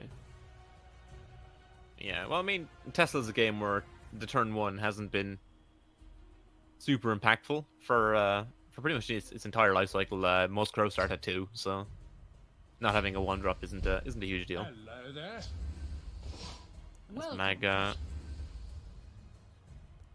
passes, and we're just going to see Ring Gambler probably pitch one of the Conjurings. I don't think you're going to need both of them in this matchup. Or you could pitch the Fireball. Care to make a friendly Just gonna wager? wait. Yeah, I do agree with that. We might just see a tempo Sharpshooter. For Or a Shadow Shift. Yes. Shadow Shift, no for 2-drop. Doesn't Find a matter. 2-drop. Playing Bed Dragon next turn is still good. Yeah. So you just Manic Jack, Behold, Ring Firebolt. my magnificent monster. Chooses to spend the Rapid Shot. Interesting.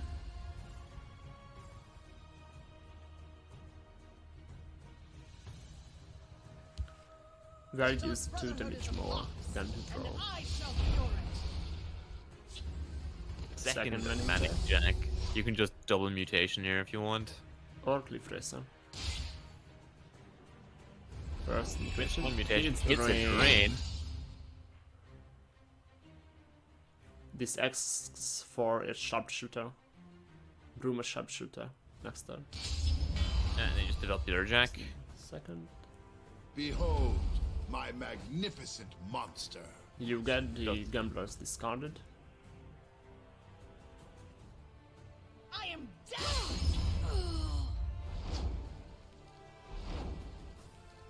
There's a plan. Profit here, so Profit here can be firebolted. Or you can Fireball the Black Dragon. I only need one shot.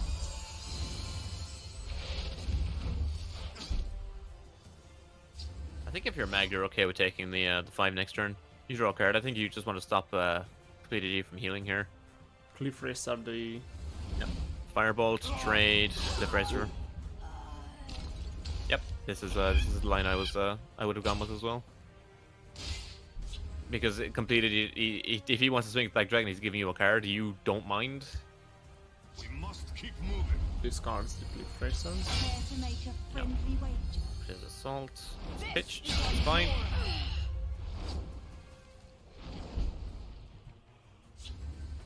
Hand of Dagoth off the top. So you can trade with 3-2, Mutation, and then just play your Hand of Dagoth. Yep. And Rolling Guard is actually pretty good here.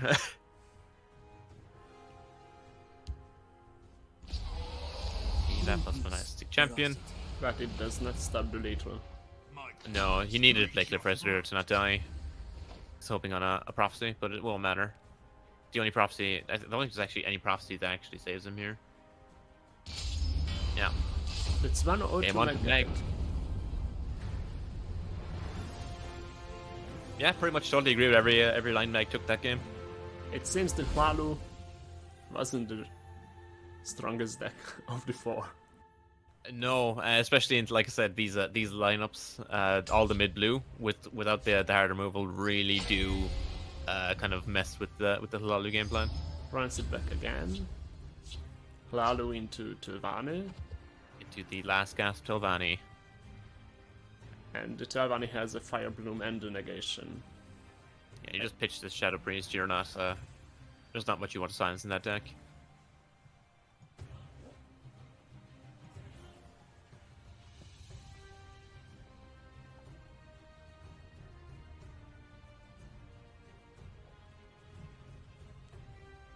It's still the bug.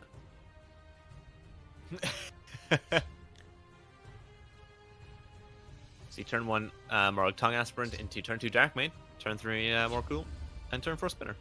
Perfect curve from Complete Idiot here. I want to be an assassin, like Nari. So Mag is just going to ring a negation on this, I think, just so he can freely play the Ungolem next turn. The Black Oh, Hand nope, sees that's all. on Glib Shadow. We're going to see Darkmane on 2. I will have my vengeance.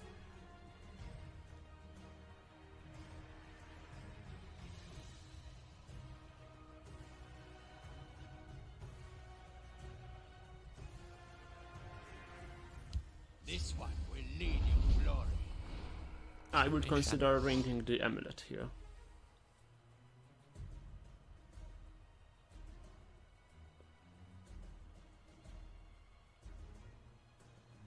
You could ring Amulet plus Fire Bloom, but he just negations and trades. Gets in for 2 here. Gatekeeper. Oh, yeah, sorry, gets in for 4 with the Gatekeeper. Close ranks, let nothing through. I will have my vengeance. He's going to recruit off the top into an Ice Storm. Turn 5 Ice Storm is going to be pretty good against this deck. Yeah, I think if you're Mag, you probably just played the Amulet here.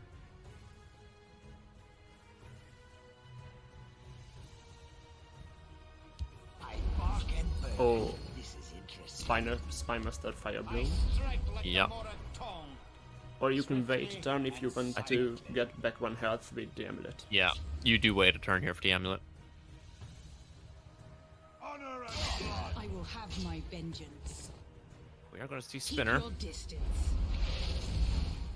We will repay you in kind for this. Amulet now. You have a nice storm next turn. And you just basically wait for City Talk to overextend here. Which he does. He does. Have my vengeance. And I will assume, yeah, that he plays the Crusader 2, Yeah. and this is the perfect Ice Storm. Yeah. This Immediately is what snap Telvanni down. needs, yeah. So you just play the second Amulet, play the Brother Assassin, Fire Bloom. Oh, I do not. Oh, he's getting Telvanni'd. and the Baron Zaya. Yeah, oh my god. City Tucker's getting absolutely Telvanni'd right now. Even see my blade coming. Oh, and a Spymaster. I fly like the wind and the shadows protect me. Now he does have the Sharpshooter to deal with this. I only need But boy oh boy. I mean, we're just gonna see Necro get back, we're gonna see Necro, Spymaster, Cruel Fire Bloom. Tinkering. Nope. We're gonna see Necro, Spymaster, Ring Tinkering. You tinker the 6-drop 100%.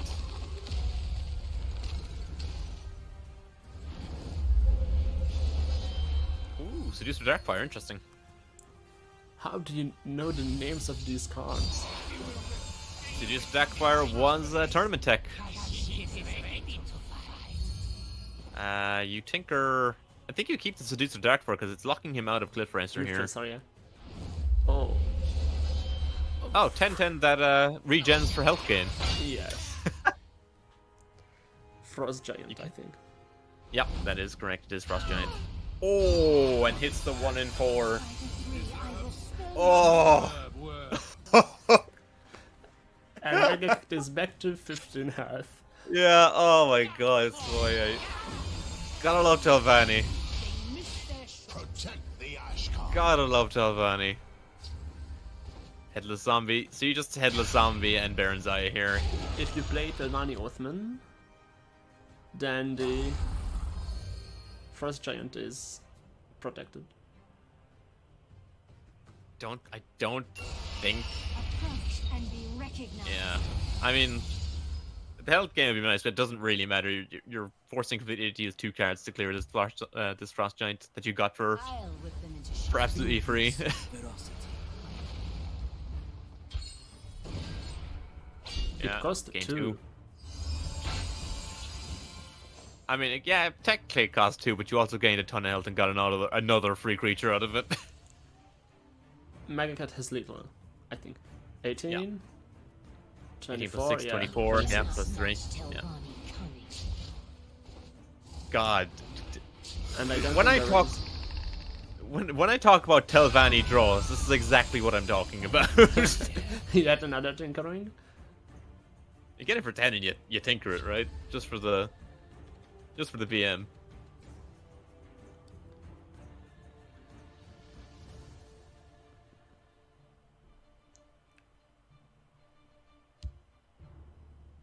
I would have different. attacked, No. because City Talker has no answers as prophecies in deck. Yeah, exactly. Dawnbreaker. And then double trades into the Modron. Will be all that is needed. I'll see Oh, you doesn't dead. trade into the Modron, interesting. Is Rising of Bonds. And you can still tinker. Cultist off the top. That would have been great about 6 turns ago. Yeah. Gets a second tinkering.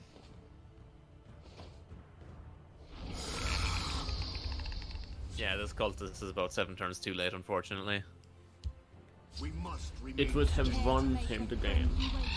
It would have. Denying that turn 5 Ice Storm would have been game winning.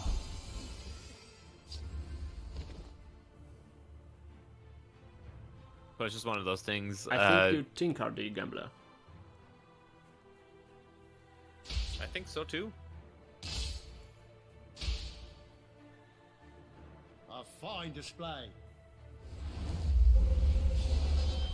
Hive Offender.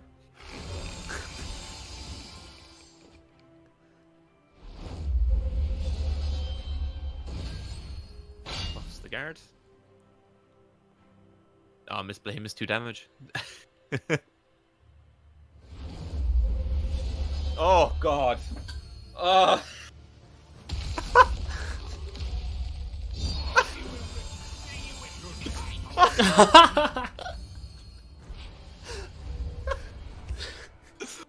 Oh my god.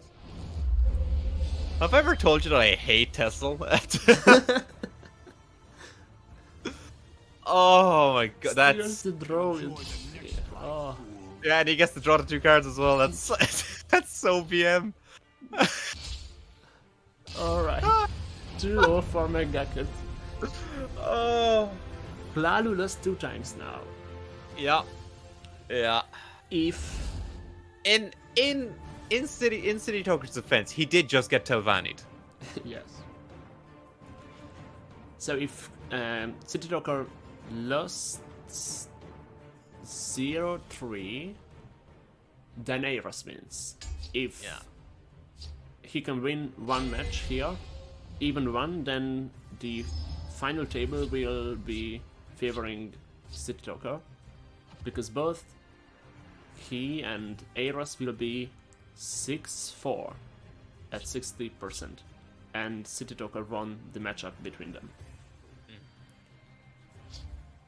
So he so he's needs to running back. win this. Yeah, he's running back to the Lalu again into the mid dominion. I would have Turn 1 changed that Jackal. I think I would have as well. because you need 1 win. The others don't matter. We see you waking. And Yeah, into this matchup, I think I would have gone with Empire. Just because you got the edicts and stuff for the off peaks. We must remain See Witherhand Cultists come down. Looking to get the draw off the Crusader next turn. Or we're just gonna see Harpy. No, Gambler. Oh. Okay, off trade. Interesting. Interesting. I'm surprised about this. It makes sense. It's a case of either you go face and develop, or I draw 2 cards.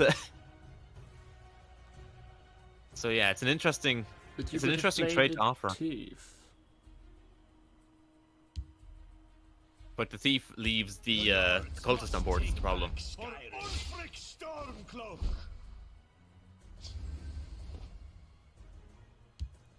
Their time grows short. 4 mana 4/4. This is a Leaf Lurker turn. For Or a Ulfric champion. Stormcloak! Yeah, if you Yeah. don't attack the Ferocity. 4/4, then you don't play Leaf Lurker.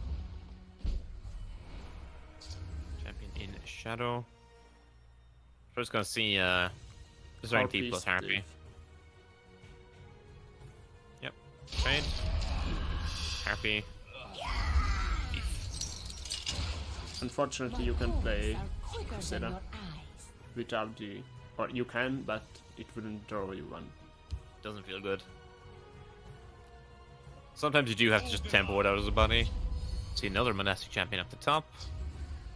I will push them back. Interesting he plays it in field. Cloud Rest Cloud Rest is really good here. leaves the Descending Thief alive. Or the Sage. I think you you just take your 2 trades in field, you A little distraction. you might oh, be okay. useful. Have business For with more. House Halalu.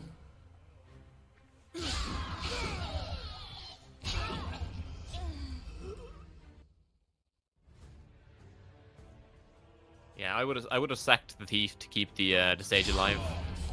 True peace. But this does line up better into the potential Leaf Lurker. We have a Brigand. Breaks the rune so we can draw off the Crusader. Hold the line. Finds a golden initiate. So I'm guessing we're just gonna see the probably the Brigand. No? Okay, does develop the initiative this turn. Citizen. We do have Ancano on the follow-up. We must keep Smuggler. moving. Prophecy. Will be all No that is prophecy. needed. Protect the A Ash. Ash Under Punisher. The Smuggler can be answered by Fault Bolt. Yep. And then you can play Encano. I think you... Do you just Cliff Racer? No, okay. Many Encano important the champion. things on my mind. Yeah, I was thinking, is it maybe better to try and roll the Pawnbroker, see what you get, and then Cliff Racer?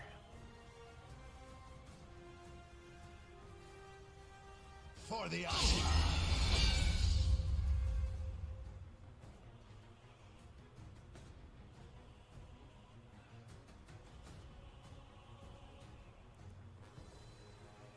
Shadow Shift. Then this is an illicit Witcher turn. Yep. I have your scent Put and your box on the soul. Encano. Have your blood. And probably just about the other Crusader here. Oh, it's this right, just For the Ash. get the breakthrough damage while you can. The Tracer takes the trade. High Defender protects the Encano. Second Leaf Lurker off the top. Again, there is no easy way to activate the Leaf Lurkers. Not so much as a rapid shot in the deck. Even the gods will hear your screams. The forest is my cloak. I want to be an assassin, like Narumi. Bolt, that leaves him 2 off lethal. You could roll the Pawnbroker here. Your coin or your Hold life. for the Trusted Rod, Business with House but gets Halalu. dead drop instead. I think you do just take your 5 damage. Okay. Goes for the full clear. It's about the next turn. Because Mag is out of cards. We'll hold, no matter what. The forest is my cloak. Leaf Lurker, Impact Ambusher. Friendly greeting. Warcrafter lets him get through this. Sets it to 3. Wards it afterwards. Watch yourself now.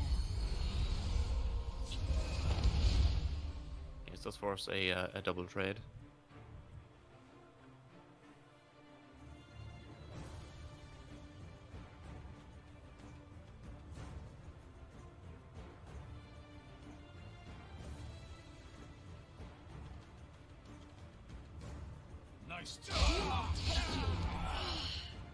Training is over.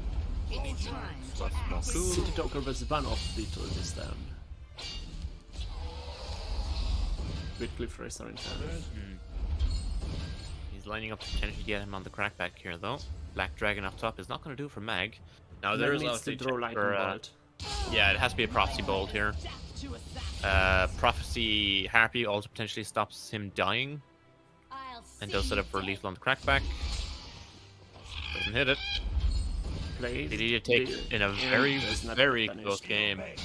So this means that the Gladu won after 3 tries. Okay, so he has at least taken one of the games he needed to take. So. Yes. So the others are just for, well, for him, just for fun, but for Meg it matters in the standings. Yeah. The Minion versus the Empire.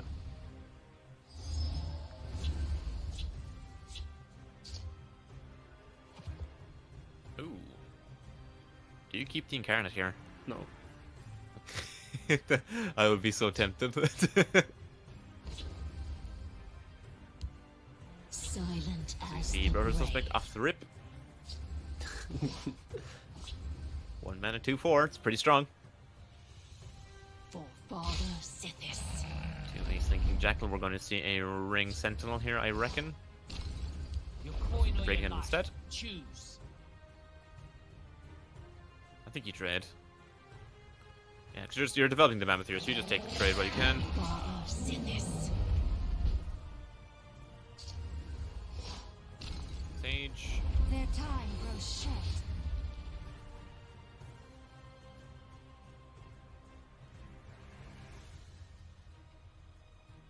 Penitence doesn't target friendly creatures, does it? It does. I was gonna say, yeah, I was thinking you could take the breakthrough off the Mammoth. Just it seems it's going to die. I think against Dominion you want to take a drain. Well, let's see if we can find something useful. Broker Business with House and address Lalu. spy.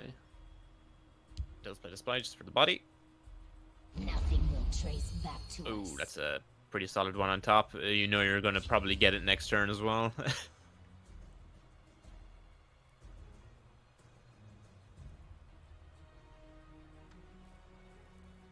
Yeah, so City Talker is just walking right into this Prophecy Harpy.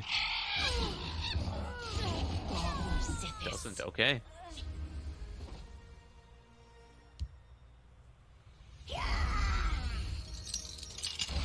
Doesn't play the Initiate. If he plays the Initiate, it gets punished by Speak, by Agent here, I think. citizen. And unfortunately for completed DDT, he's 1 mana off playing the Ultimate alongside. Takes charge. And then passes because does not want to play the Crusader without the summon effect. My Yeah. paws are quicker than your see you waking. And The problem is he has to miss 1 point of damage here if he wants to do this optimally, potentially. No border. Yeah, so then he has to play the Crusader, play the And Ultimate. then Ultimate. And Yeah. So trade he does yeah. the Dreamer. Imperial business.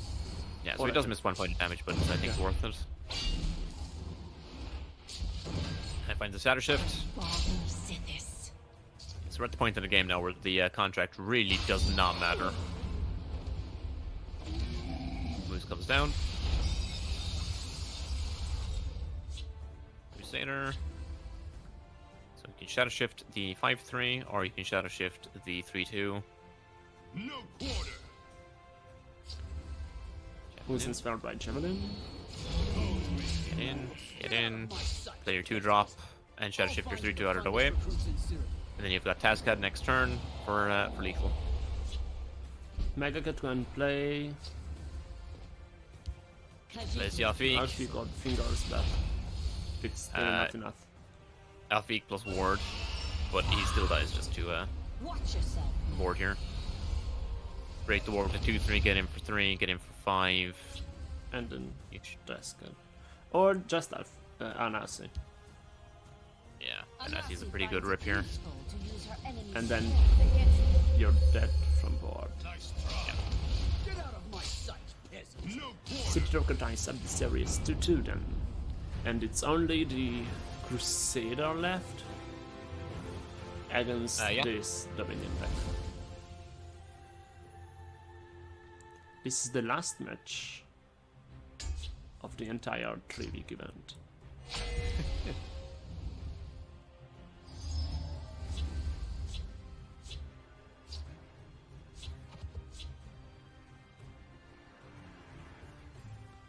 Hello there. I think Moose is best against this deck of City Talkers. Yeah, it's going to be a bit slower. Now, he can play for mid-range for the first couple of turns, I think. He has the stat lines to do it. So, Kiva into Rifthane into Hive Defender. So he can play a little bit more aggressively here if he wants.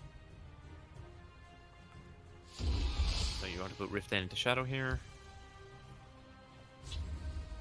I will push them back.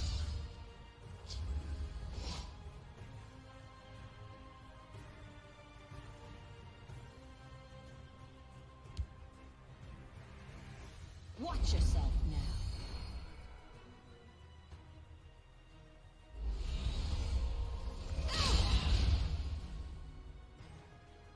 Then this is a Hive Defender in Shadow Get 4. and protect it. Doesn't Oh. break the rune. Interesting. Second Moose for Magakit. And I think if City Talker did not Spinner is huge. pop the rune, then these Mooses will be active. Yeah, I think City Spinner. Talker needs to start. I think you need to start pushing damage here. Yes. Because you do need to get him to a life total where he's low enough to die to rage as well. Perfect fingers, or almost perfect. There's probably just split the house card here.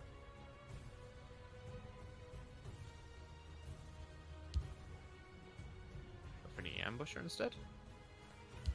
Okay, nope, doesn't develop the house card. And then first moves with the ring. Yep. Does get answered by Dawnbreaker. The draw already happened, so it doesn't matter that much. Yeah. And you have a second moves next turn. Dawnbreaker comes down. And then Green back ambusher. What did you expect? Yep. Friendly greeting. And you just play the second moose.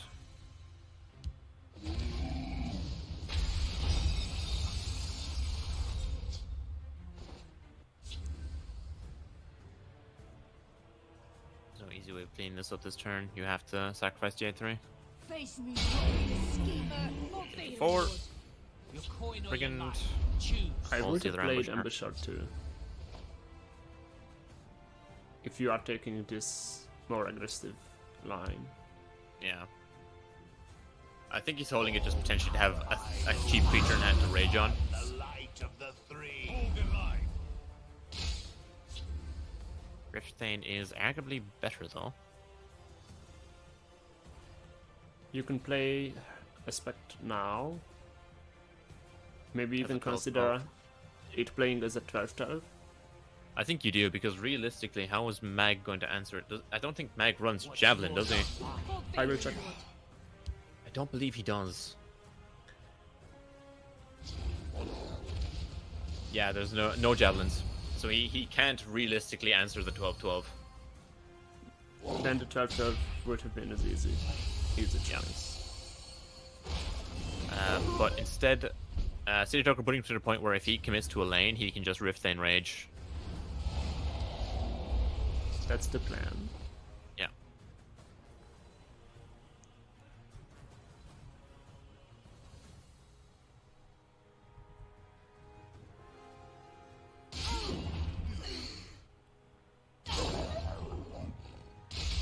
Ooh, Prophecy. Initiate. Citizen. Because it will keep you safe.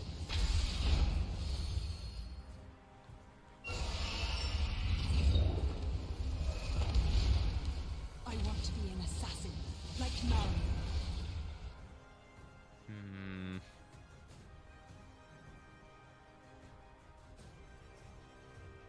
Ita! Russia.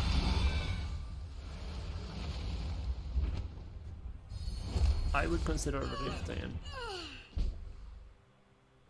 Because you're running No. out of I would options. have committed the ambusher there to force the 7/5 into it. That way, when you play Rift Lane next turn, because surely Magak is gonna have to commit into this Shadow Lane now. Yeah. So you line up for a potential Rift Lane plus Rage. You're dealing excess damage then after it's taking the damage from the Green Pack ambusher. Now, obviously, with the Cloudrest in hand, it wouldn't have worked out exactly that way. But from City Talker's side, I think committing the ambusher there is probably better. And I think City Talker is running out of time.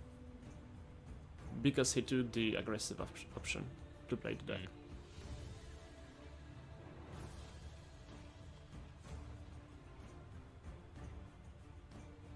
Well, I mean, Crusader's Assault off the top also just seals it.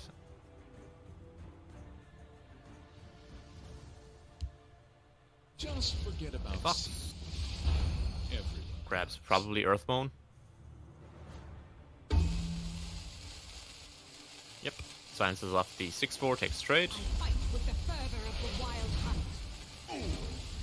Magak is very smartly playing around Rage by splitting lanes. What did you expect? A friendly greeting? Here comes the Rift in. I will push them back. Javelin on the Grey Fox. Or on the spinner. But holds it. Chooses to. Yep, Cloud Rest on the forward. Cloud Rest and Distraction moves. might prove useful.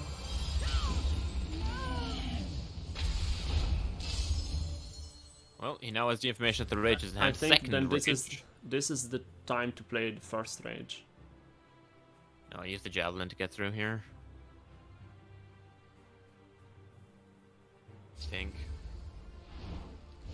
Set him to 6, so an aspect off the top is lethal. An aspect of Hersin, you mean? Yeah.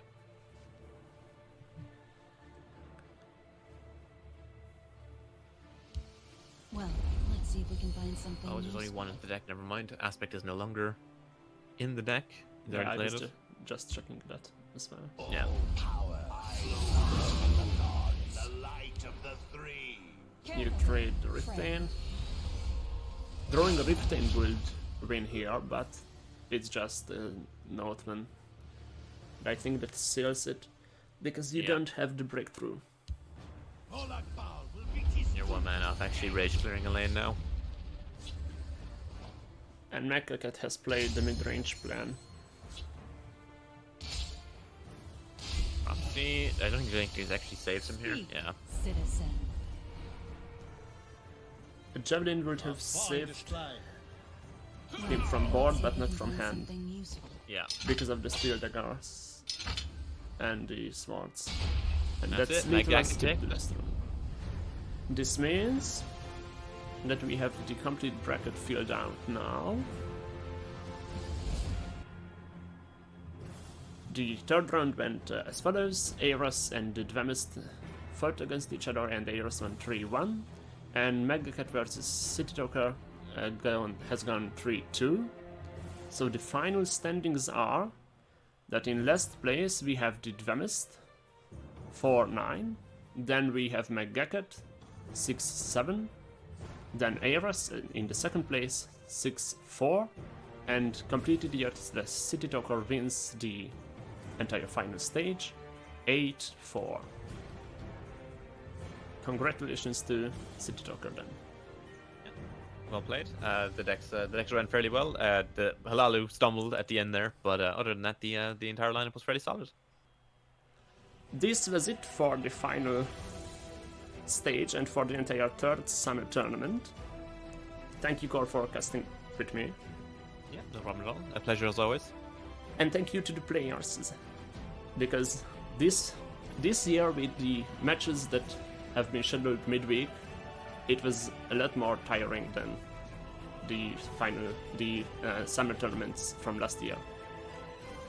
And thank you for you who have been here, and I hope that you will be able to put the puzzle together. There is a post-show coming up after a short break that will be me and Core as the caster stage, a final best of 5, just to seal off the tournament. Those who are parting with us, then thank you for watching, and see you next year. Bye.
Hallo und herzlich willkommen, greetings and welcome to the caster stage of the 3rd Summer Tournament. I am NightDarkWolf, I'm joined by CoreData. Hello. And we are finally here, playing against each other. So last 3 years of doing this and we finally get to play. we played last year after the final stage, but just for the two of us, because I wanted to play a best of 5. And I think I brought Redrun, the same as this time, Doomcrag, Nixox, and the Pathmage deck I had. And I won 3-1. I remember that, but I took advantage of you because you have been casting for 7 hours by then. And I was just eating popcorn and pizza. Oh yeah, you weren't casting it all last year, it was literally only me. Yeah, you and then Hackme was here for half the matches. Yeah. Oh, Alright, man. so let's see the what decks we have brought. So I have brought Doomcrag Warrior, an expertise mage deck that's more of a mid-grow deck, then an aggro Redrun, and Anims and Charlio's Ebonheart Pack that's a mid-grow deck. And what have you brought? I have brought 3 decks that I'm well known for. I have brought Aggro Empire, I have brought Mono Yellow Crusader, I have brought Rage Guildsworn, and I have brought a wild card that I don't think is very strong, but it's fun, and it is the Soul Rest Tempo Assassin. Yeah, the one I have been talking about. Alright, Yeah. so I shouldn't ban the Saurus deck. Then I think I know for a fact you're going to ban either the Empire or the Crusader. It's just a case of which one do you Yes. want to not play against and more. I know which one I will ban. I type it in Discord and then you type and then we see. I'm ready. Okay, 1 second. I'm just looking at your decks. I can't ban Doomcrag because you'll get. You can ban Doomcrag and then I win. Yeah, I think. Okay. Ready? Yep. I've been Empire Yeah, I and knew you've been it. Redrun. I knew I it. knew I knew you were Ben Redrun. Yeah, I knew you would. I knew you wouldn't want to play against Empire. It does tend to win on turn 4 and 5. Yeah. And with Doomcrag I have no chance against that. The Crusader is better to play against. Okay. All right. Let's see. Does OBS see the... No, it does not see the picture. So these were the bands. And we are ready to go into game 1. And we don't have to wait for players. Alright. You know which deck I have to choose first. Doomcrag. It's never a question. All right. Do I? What am I queuing first? Is it quite? Sorry, I'm trying to find where my decks actually are. So many. Yeah, I have Doomcrag always up front. Okay, we'll run this. We'll see how it goes. I don't know if it's going to be good or not, but we'll risk it. Oh. Here comes the assassin. Try and get the win out of the way with it. Well, I think you run into the... There is a chance that you lose against this. I think the Oh, Crusader I think wins. there's. Yeah, I think there's a pretty good chance. It depends on the draw, though. And I do not have a ring, which is unfortunate. I need to open your deck list so I can see what you play.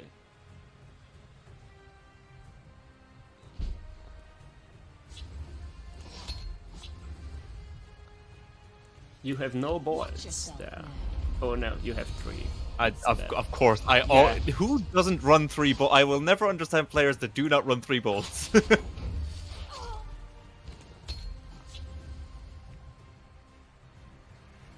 I will have your head. Behold, my magnificent monster. Oh. What's he got? We must protect our stronghold. Okay. The douche. Against Sure. you, I need to ring out these earlier. Let's do the fisting. Care to make a friendly wager? Heh. Keep your distance. That's fine. It still leaves a 4-2. I guess we just go. I see you're in need of my wisdom. I'm happy for you running Drain. You bet on the wrong side. Be silent. There is a safe line and a not so safe line. Be And of course you have to take the not so safe line. Oh yeah. Oh yeah. 100%. Absolutely not safe in the slightest. Yeah. Now I see why you were checking for bolt. Follow me, men. Oh, a second one. Okay. I will just simply have the second bolt. No. You can. Thing No, is that- unfortunately not. But I think this is as good. Oh. Reinforcements. I will not be. Oh. By the 8th, they will meet their maker. Did This. someone say tempo? Yeah. What does Doomcrag do with this? Play Doomcrag. Yeah, you will Ring need Tiny Doomcrag Dragon? for it. Yeah, it has to be Doomcrag plus Tiny Dragon, pretty much.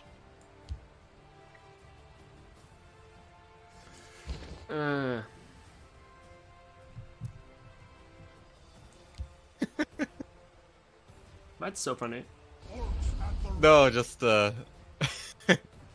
Just the soul rust. It never gets old. Okay, you're taking the trade into the. Ah yeah. Yep.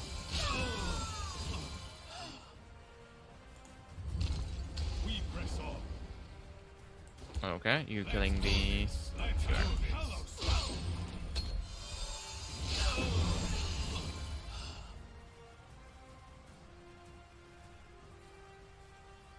I'll teach you.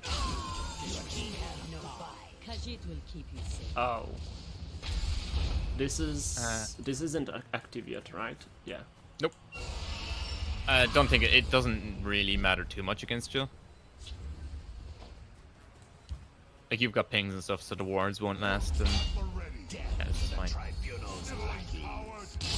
Then you mean, had a I'm- second, I think. If that is fine. Imagine. No, I do have Tasca though. Oh. Sure.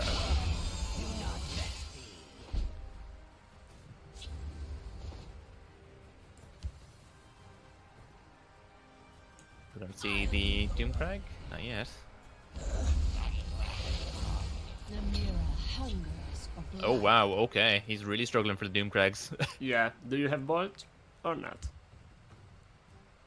Of course, I'm on your side. I see you're in need of my wisdom. God. Unfortunate. Chaos. 62, we'll see what happens here.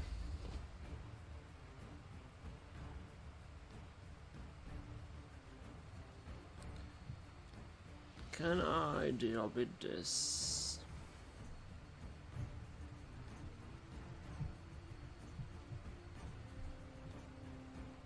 I live. Draw first. Looks dead to me.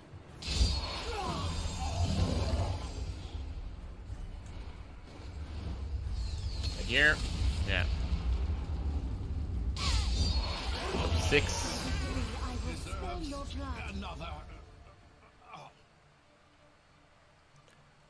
I need to find a draw engine. My paws are quicker than your eyes. Behold the power of the Oh, here we go. The North must take back control. You surely have a ping, right? Yeah. I still have lethals here. Do you? And Kano then. Or Bolt. Which one you have? No, just the heartbeat. Yeah, neither, unfortunately. I was hoping to find one. I got Cliff Racer as well. The North And Kano, Cliff Racer, or one of the bolts. I smell the stench of the living. Arrowstalker. Still potentially have lethal here. Too soon.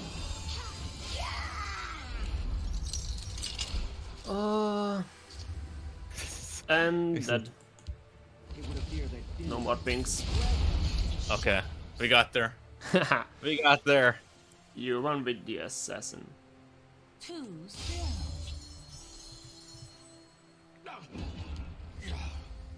I bring free Had to play it. Yeah, no, you just turned 6 Soul Rust plus Abner plus Daggerfall Mage. You just didn't quite recover from it. Yeah. As a net, the turn I played all the Firebrands, I had a Disciple in hand. And the Oh. question was if but I had no mana for it. Yeah, so it was a case of either potentially die or clear. Yes. And I Yeah. had to clear. Yeah, no, you made the correct choice because I had more damage because I had the Tazcat in hand. Okay, so that's the assassin down. Guildsworn and... Oh, and it's a rage. Guildsworn at that. Yeah, mid-range. So it does the mid-range thing, but also can potentially kill you out of nowhere.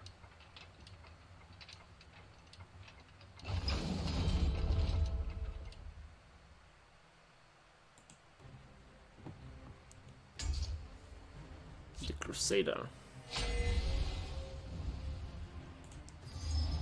That tops out at Fervor.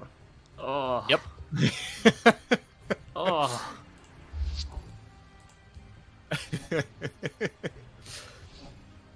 I don't know what it is about, but I like it when my decks top out at 5. Okay.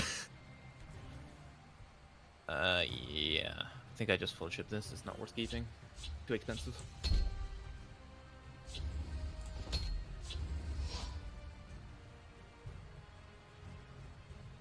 So start, unfortunate.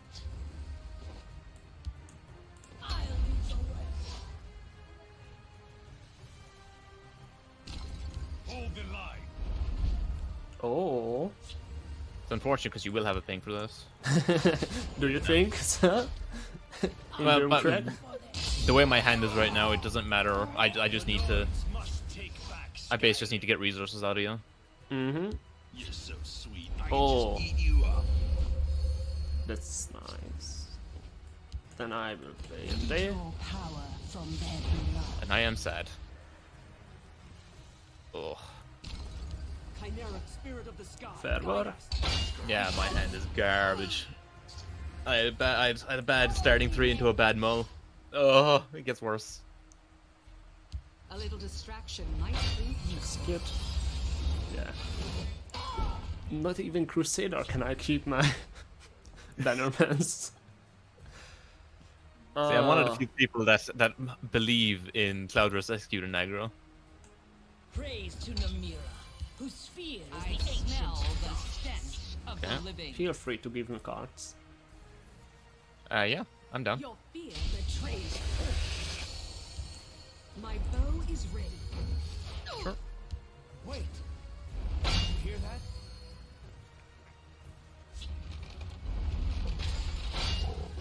Oh, hello, Lion. Oh. Yeah, this is what I've been stuck with for the last couple of turns. Oh. Alright, but This is where I have not this is why my hand was bad at the start. It was double pit line.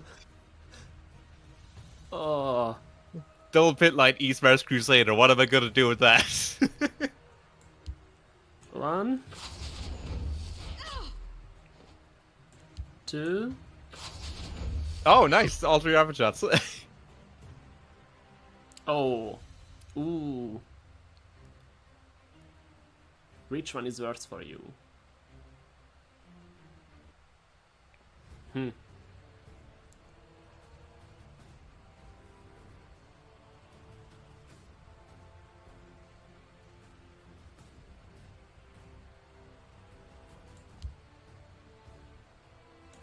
We must protect our stronghold. Yeah, pop my thing. Sure. Another volley. Wrong place for a midnight stroll. Unfortunate, I can't trigger Shrine like Hold this. the line. I'll take the I know my winning line, I have to just throw Red Gear again. See, now I have to worry about Doomcrag and Tiny Dragon because now Tiny your Dragon, yeah. Tornado lane clears now online. Which means you play everything in a single lane and then I win. It's time to act. Yeah, I'm just trying to think what's the most profitable way to split my lanes now. There realistically isn't a profitable way is the problem. We draw power On from day. their blood. You gotta crack the breeding party? Do I get punished for that? How many? You have 3 fervors, right? Yes. Yeah, 3 fervors, 3 President Ally, and Captains. 3 captains. Oh no. Oh no, then I'm not playing that. To Namira, whose sphere is the ancient dark. Did you, well, you got a problem with the amount of buffs I'm running? Yes. We'll rebuild Skyrim. Oh, And she once was. this might be So- it. Yeah, you know, this is kind of the reason I love Crusader.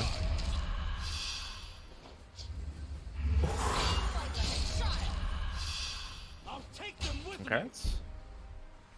And I hit no drain. Amulet. I mean. So we have Doomcrag, Skaven, potentially. Okay. Second Smelly Goblin. Let's do this. Plus Firebrand. So So you do. Is it 3 or 4 to draw? 4.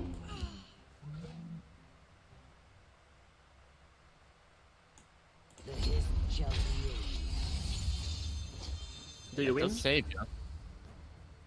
That saves you for now. Then I lose next turn. Chimeric spirit of the That is sky, the fair guide word. us. Take the wheel. Of course. And it was a captain off the top from the Of from the house course. girl. I had red here for next turn. Yeah. Oh yeah. Alright. Which one is left? Guildsworn? Mid-range Guildsworn. Yeah, sure. I heard Doomkrug is really good into that. Oh yeah, Duke like famously really good at dealing with multiple warded threats. Alright. Oh. I'm changing decks, I think. I don't want to lose 3-0. We'll make it 3-1. We'll have it the inverse of last year. I wanted to try this deck. Ah, against the you. expertise mage. Yeah. I have no idea what's in this deck. Hold on, let me find the deck list.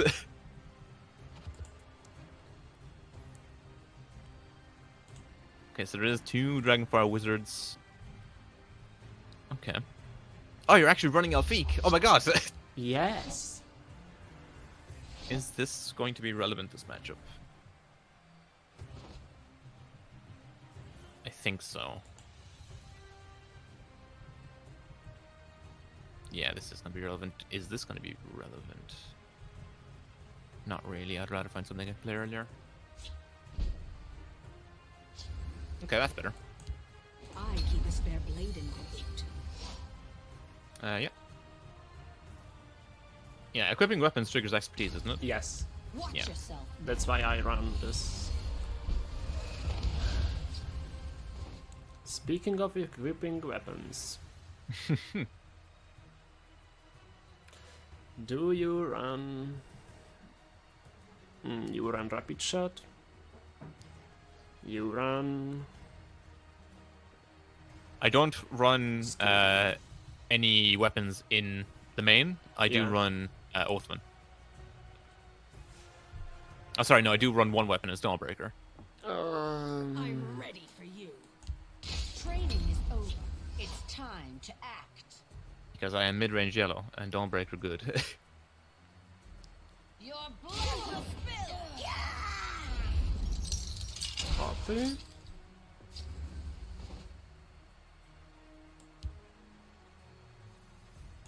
Careful there, friend.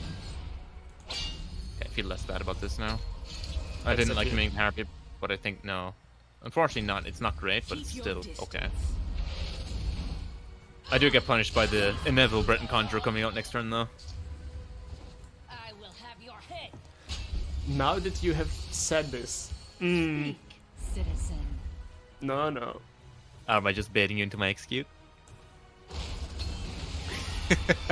No, yeah. After that I can't play Breton Conjurer.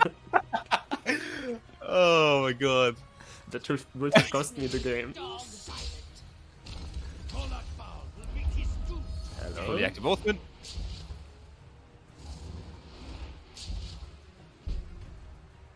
I could have killed your 3-1, but it might not be relevant just yet. Maybe I want more cards.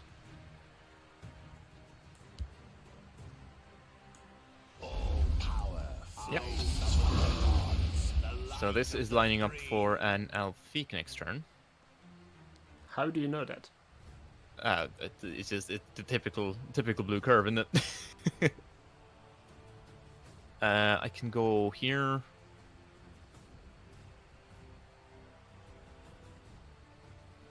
Yeah, I think I just do like this. It's funny that I'm playing a deck named Expertise Mage, but I have not hit any Expertise cards yet. My blade is death to assassin. You're just playing mid-range mage right now. Yeah. Do you want to play the little Elfique into my my Black Dragon? I will have your head. How much you have there? That's 9. Oh, I this have is 12. getting closer and closer to little. You run 3 javelins. I do. Belly Giant is not active yet. And there is Club Rest plus Execute. Mm-hmm. I do have interaction. Yeah. That is my problem. Khajiit will keep you safe. There it is. You knew it's coming. Yeah.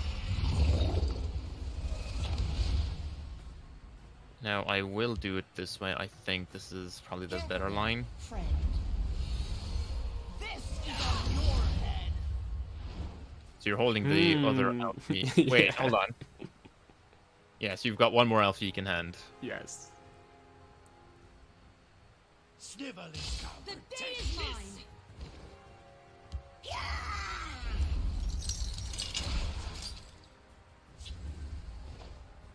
Your Yeah, I more or less wanted the information more than anything there. My friend would like a word. Then Conjure plus Firebolt. Fine. So we're going to go...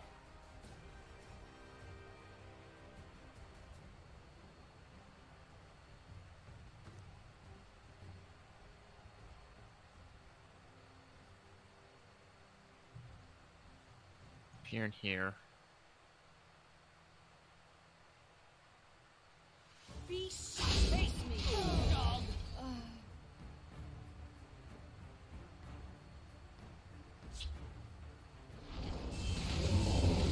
Snivel is coward. Take this. Oh. Nasty. I am dead.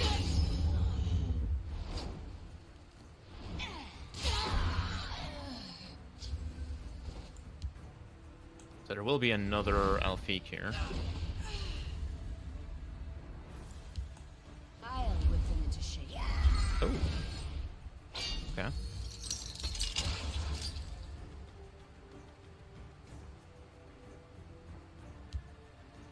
So you don't have rage. Alright.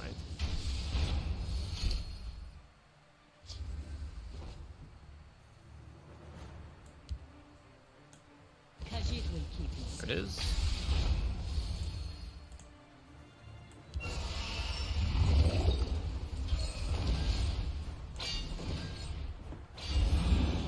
And lesser ward, that's fine. Max damage. We go here. And rage. Unfortunately, no, not this time. I think I'll go here.